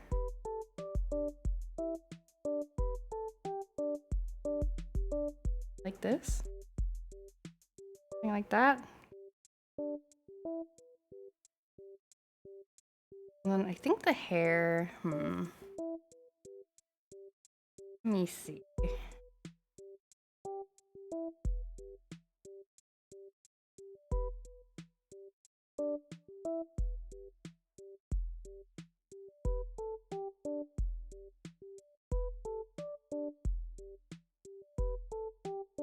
Hair's kind of a warm color, which I think might be fine.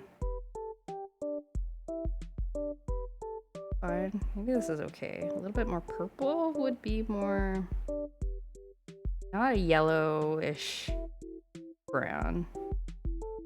Yeah, I think I should make it a little bit more, just a touch more purple. Renko Bento. You could gather reference of elements and combine it into one background. It's like looking at a lot of outfits and putting stuff you like into one person. Oh, that's a good idea. That's a good idea.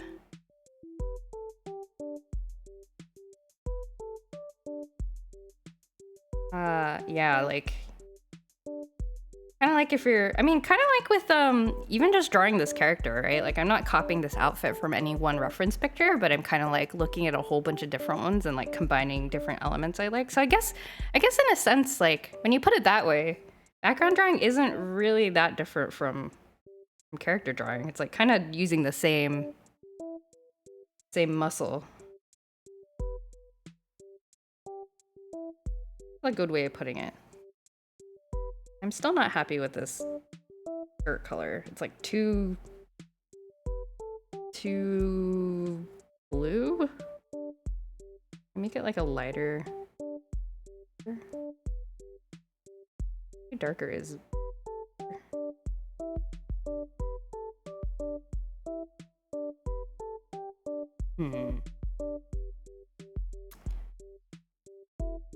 A lighter colors?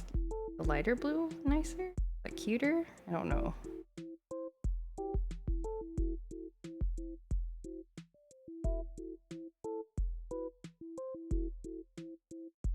Okay. Be like that. Okay.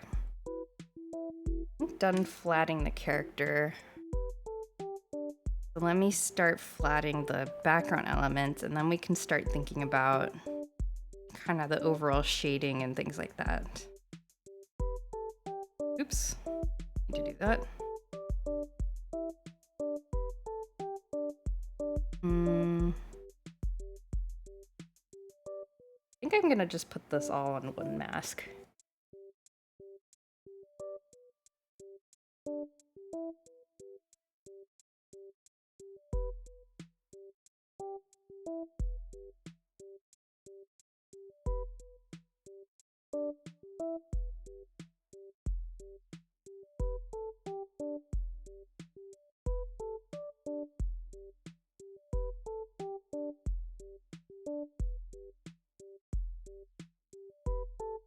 I mean, yeah, the backgrounds thing, I really should just, that is actually, I should organize my thoughts before I try to start talking. I like drawing comics, but I've always only drawn like, you know, funny little comic strips. And I mean, I've drawn like story comics before, but the thing that really stops me from trying to do it is backgrounds. But if you really think about it, drawing a comic is like the best way to practice backgrounds. You have to like draw them in all sorts of different kinds of backgrounds and from different angles and figure out how a character fits into them and all that stuff. So I really should just like do it. Like maybe I should challenge myself to, I should pick like a setting and then challenge myself to draw that setting in a story. I just need to practice. And if I really want to, maybe I could draw a story that takes place in one setting. I can practice drawing like one type of setting a lot. I don't know, something like that.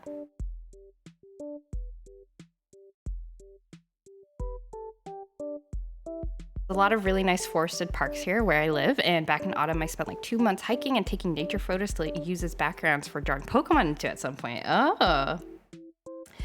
Yeah, there's a name for that kind of thing, isn't there? Where like you take photos and then you just like illustrate on top of the photo. I've seen a lot of really cool illustrations that do that.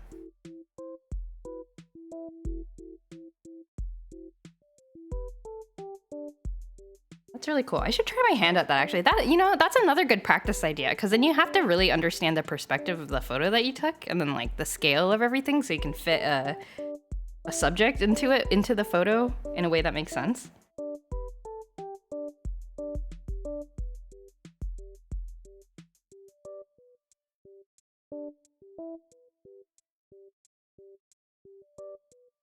Okay, so fill these in. I'll just kind of fill it in with like a filler gray for now. Then we can come back with colors later. But I like the silhouette of this. Yeah. And then I do want to draw like this thing that I drew. I wish I could copy this out, but I don't think I can, because I drew this in Psy originally, and I don't have Psy installed on my computer. Actually, you know what I'll do? I'll use this as a placeholder. Just copy it from here.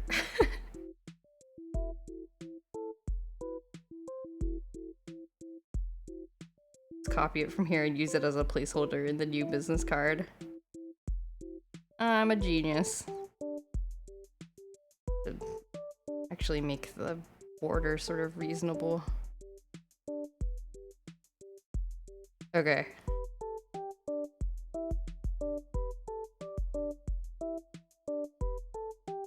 Perfect.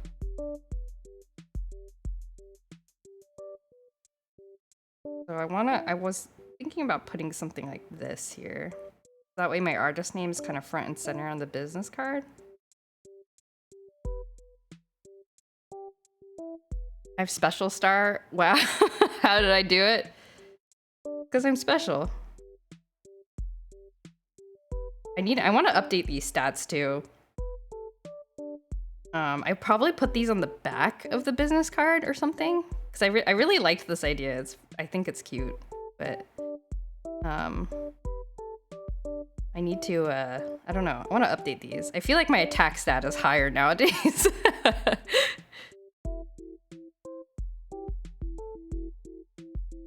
It's a cute idea. Oh, thank you. I've always really liked I mean, I don't do like trading cards or any, like I don't collect any trading cards or whatever, but I like the idea of trading cards and like, I don't know, D&D stat blocks and stuff like that. RPG stat blocks. Always like that idea, so okay. Okay, I think this is a pretty good mock-up. Yeah. So I'm happy with the composition, I think. Your hate status would be high, your attack would be low, which is counterproductive. Oh no! But as long as your defense stat is high, then it's all good. Then you're like a tank class.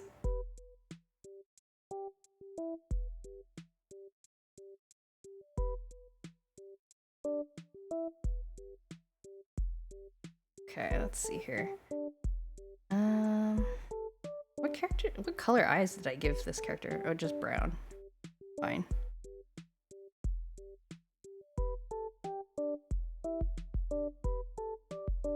No? Did I misunderstand?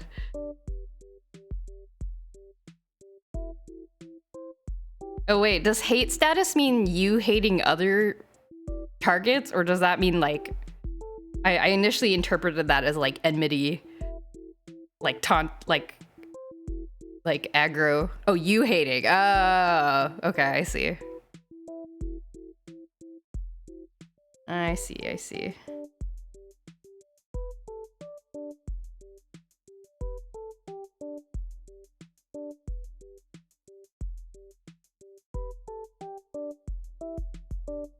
You hate so much, can't get enough of it. I get really tired when I'm mad about stuff. Though I think I don't know. I can also see it being like therapeutic though, if you kind of lean into it. Sometimes I feel like people get really overly concerned about not feeling things like hate or anger. And it just kind of bottles up inside, you know? And that's not good either. It's okay to hate. Oh, you know what? The eye shape is like fine, I guess. I was kind of worried about it, but now that I filled in the color, it's like fine. Okay. All right, so next I want to do shading, but it's okay to hate. You won't tempt me with your Sith propaganda. Let the hate flow through you. I say you can let the hate flow through you. Just let it flow out. Process it and let it go. You don't need to necessarily like harness it for bad things. Process it like a little emotions factory and let it go.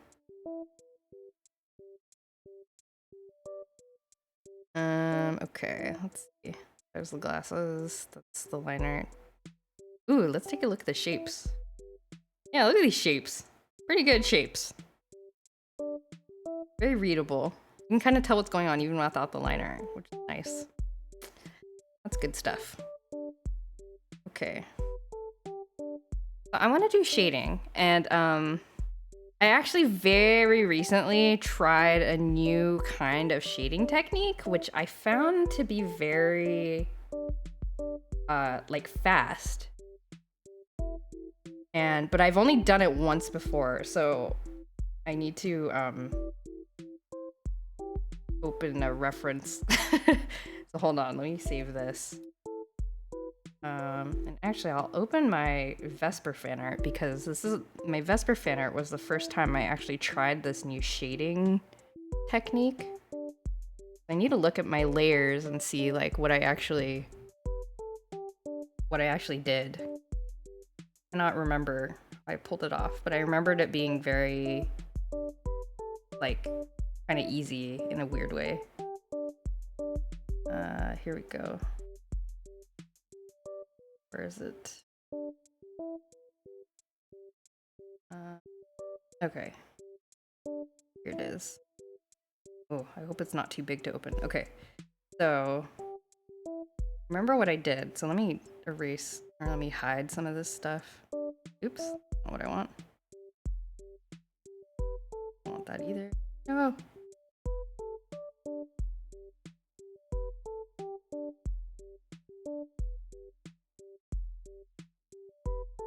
Okay, so this is the art, and this is the character art.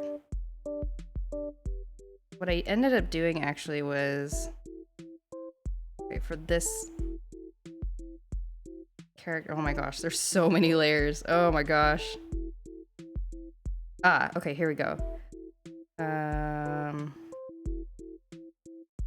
Okay, so actually, I ended up drawing, it's kind of hard to see because stuff is transparent, but I actually ended up drawing like, turn off all these layers too. So I did like a shading layer, just like one layer where I did all the shading for the whole character, and then I put a gradient map on it to kind of give it some color. So like the dark parts have like this kind of purple hue to them, and then like the lighter parts have, you know, different colors. And then I overlaid that on top of the colors. I want to do something similar again, but I just need to remember how I did it. I think I guess I literally have one shading layer. Like this is the whole layer that I'm hiding and re-hiding. So I guess I'll try to kind of just go at it, I guess. I had a little color palette here. Yes, okay, so I'm gonna use this again.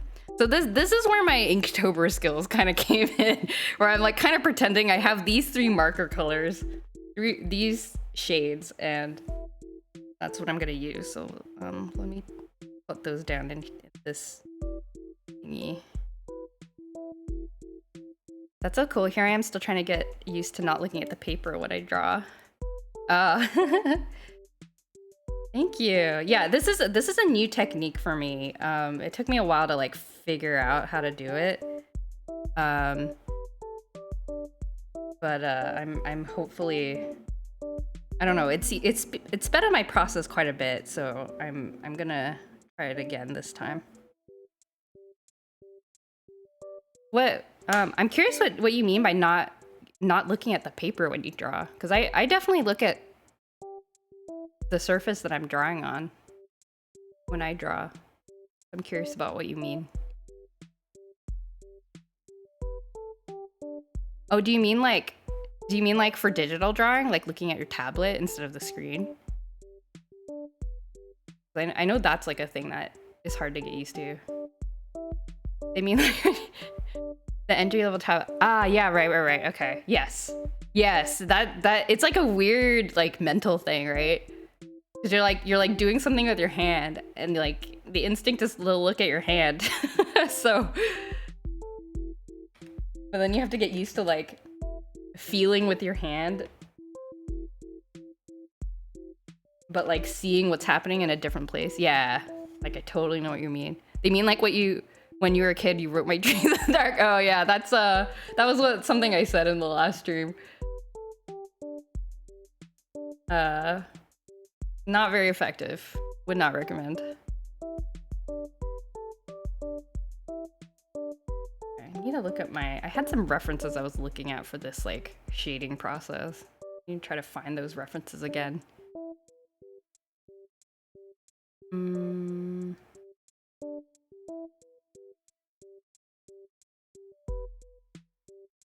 Okay, I think well, first of all, let me turn off the color layer.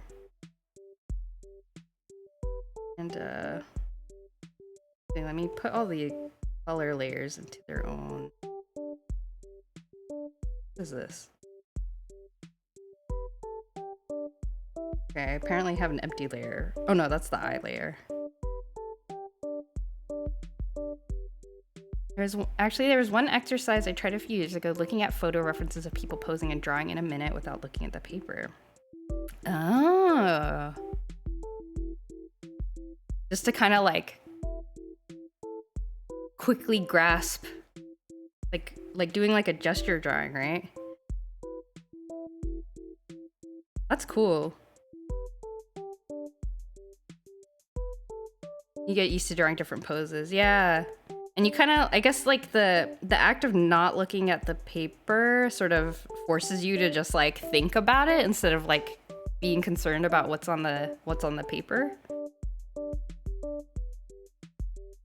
Yeah, I've done that before. It's pretty fun actually.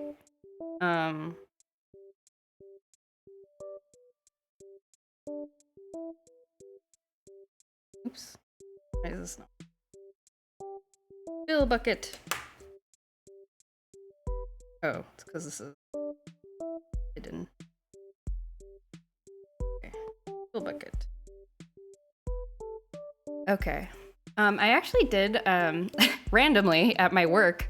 We had a random like pose drawing class. So like an actual model came and was like, and like you could just like grab a chair and like sit and like draw the model, and the model would like change, poses every 5-10 minutes or something like that. It was really fun. I had a very fun time doing it.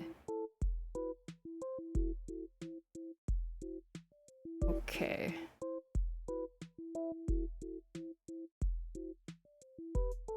I'm gonna draw some shadows. The website I use for that sketch daily, haven't done in a minute. Yeah, there's I think I know what website you're talking about. There's like a pose website. I've also practiced drawing poses from that website. Well, I don't know if it's the same I don't know if it's the website, but yeah, it's like a fun exercise.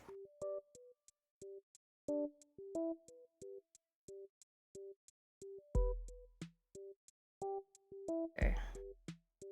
I can successfully do this shading.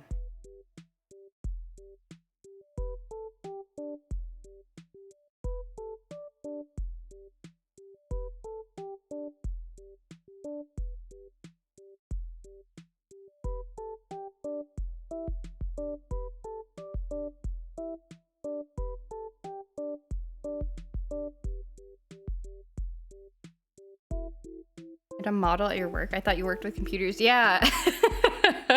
It was kind of random. But we have a lot of like, you know, there's like side activity. Like I work at a big tech company, and so there's like activities that sometimes the company would put on. So, you know, like things like sometimes we'll have like a book fair where like a local publisher will come and like, you know, they'll set up shop in our like our company lobby, and then like employees can come by and like look at books and stuff.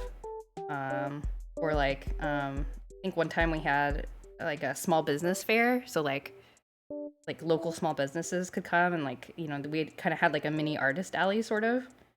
Oh yeah, and there actually was like an artist alley kind of thing where like employees who have like side gigs and they like to make stuff, like there was like we had like an event where like you could have like a table and like you could sell your stuff to like other employees.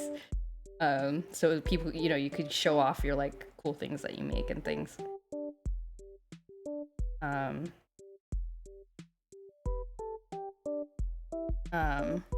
That was kind of cool. So anyway, we had an art drawing like kind of class, I guess. I guess you could call it. That was kind of cool.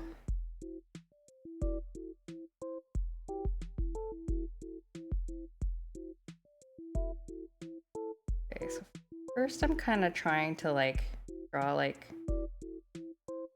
get some big shading, like big shadows going on, so nothing too like detailed. Like that's what I have found works best, I feel like, is like kind of get like the big shadows blocked in first, and then put the details in afterwards. And I feel like that looks a bit more natural. But I do have to fight against my instinct, which is like I want to start like shading in small bits everywhere because I want to get to the details as soon as possible. But tends not to work out as well in the end, I feel like. Trying to be real subtle with the shadows right now. Like a nice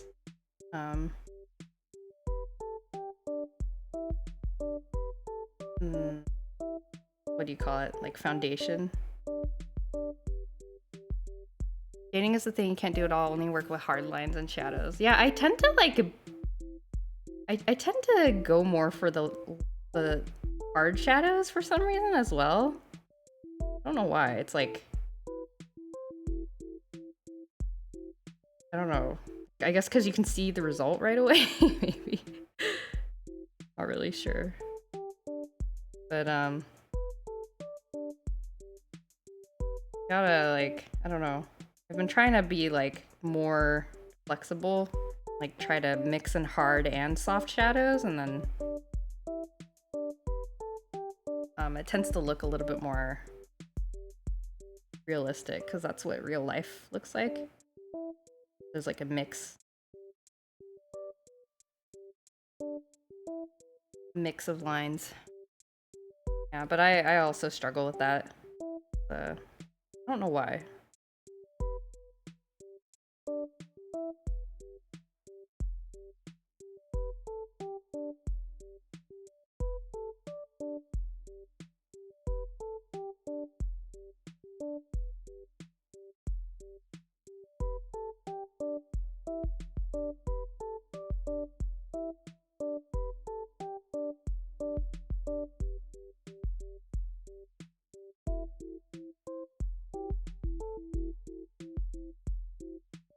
Oh my gosh, I've already been streaming for 2 hours. My goodness.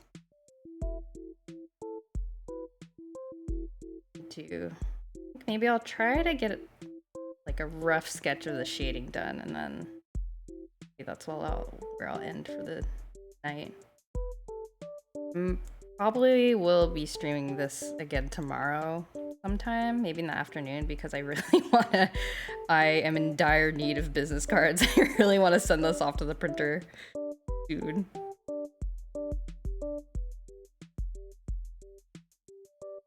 So I gotta I gotta finish this.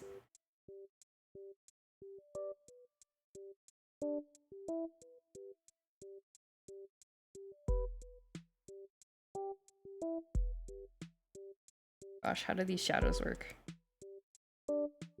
Guess there should be a shadow from the arm.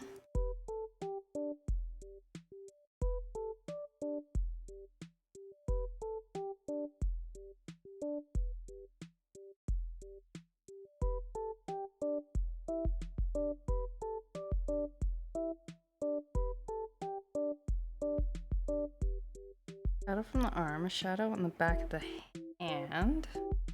Light one. A shadow of the hand over the arm, so just a little bit here too.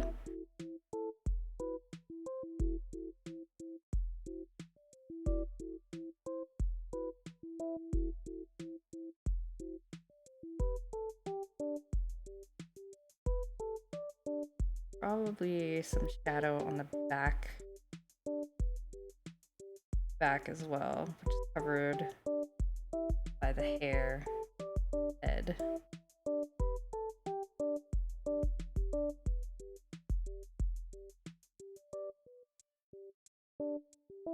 Something like this.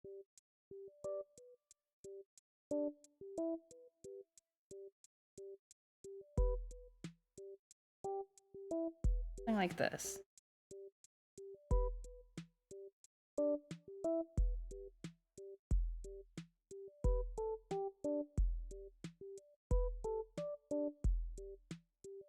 This arm is mostly too.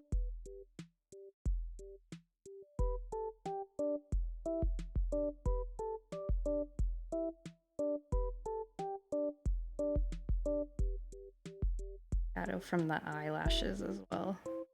I'm getting kind of into the details again. I should stop.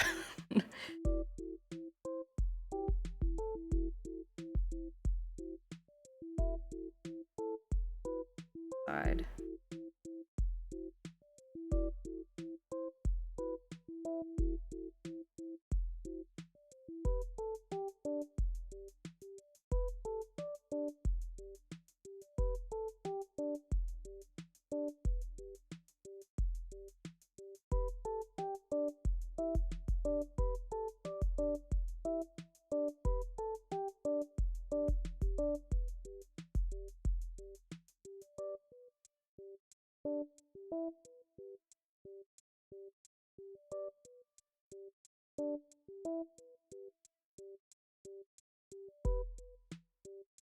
Trying to give the hair like kind of a round look. I don't know. Just want to make it look kind of cute. Yes. This is.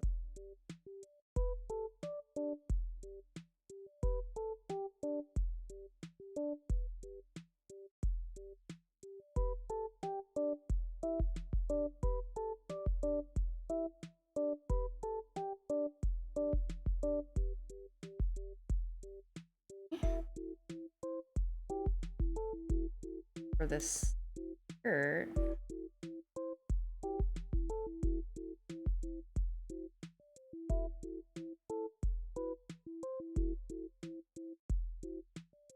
Kind of folds, so the top of the folds are gonna get light. That. Right? Yeah. Okay. Inside of the skirt's gonna be. I just realized I was speaking away from the microphone. I hope I wasn't just like mumbling. I should hide this thing. Inside of the skirt's gonna be not gonna have light. At least from the main light source. There'll probably be some bounced light later, but we can think about that later. And the legs are gonna have some shading. A skirt. Something like that. A little bit of shading because of the feet of the legs.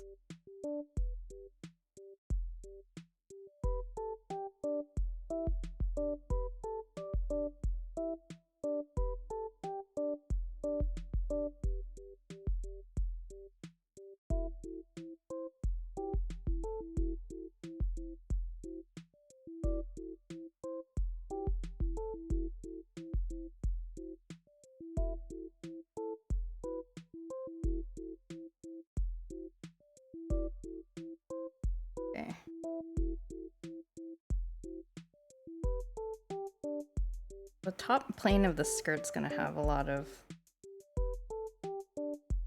light, actually.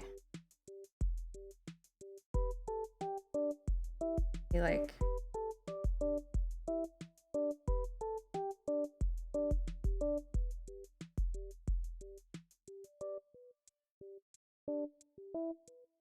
this.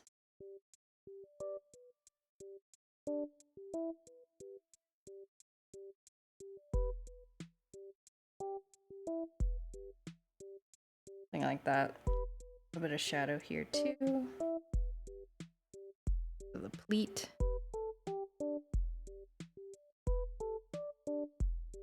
Shadows are hard. Okay.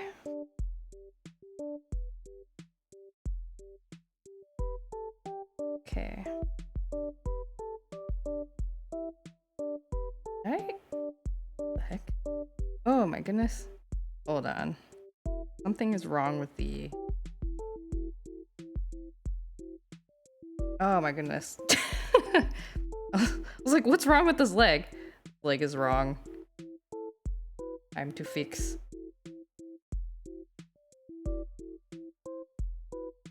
I masked wrong part. Okay. There we go. No problem. Digital art. What would I do without you? Okay. I think that's good. So let's take a look at this. This shading. Oops.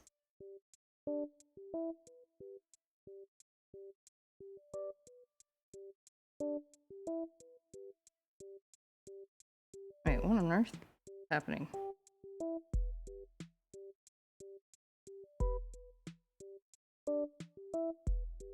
What the? Hold on. What did I do? Did I just erase it and not the actual mask?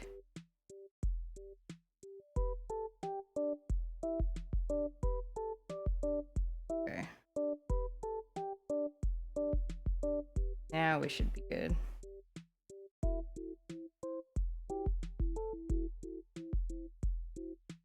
Okay, what? What's happening?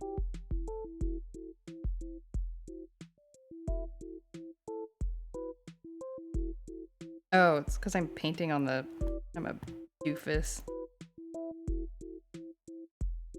Painting on the mask, like a fool.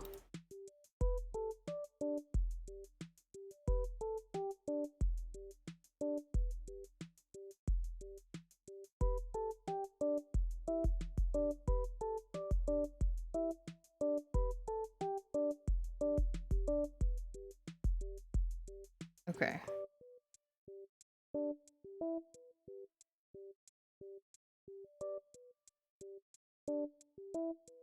Okay, yes, there we go. Ugh. Layers are confusing.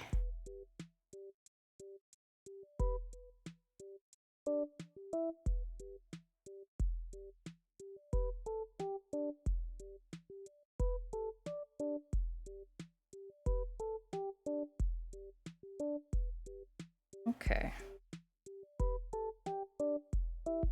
Something like that, maybe?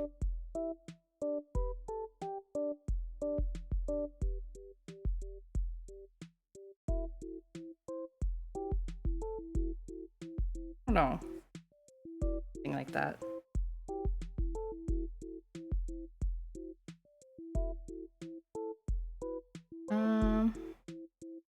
Take a quick look and see how it looks on top of the color. Forget what layer mode I'm supposed to be doing. Multiply. Multiply.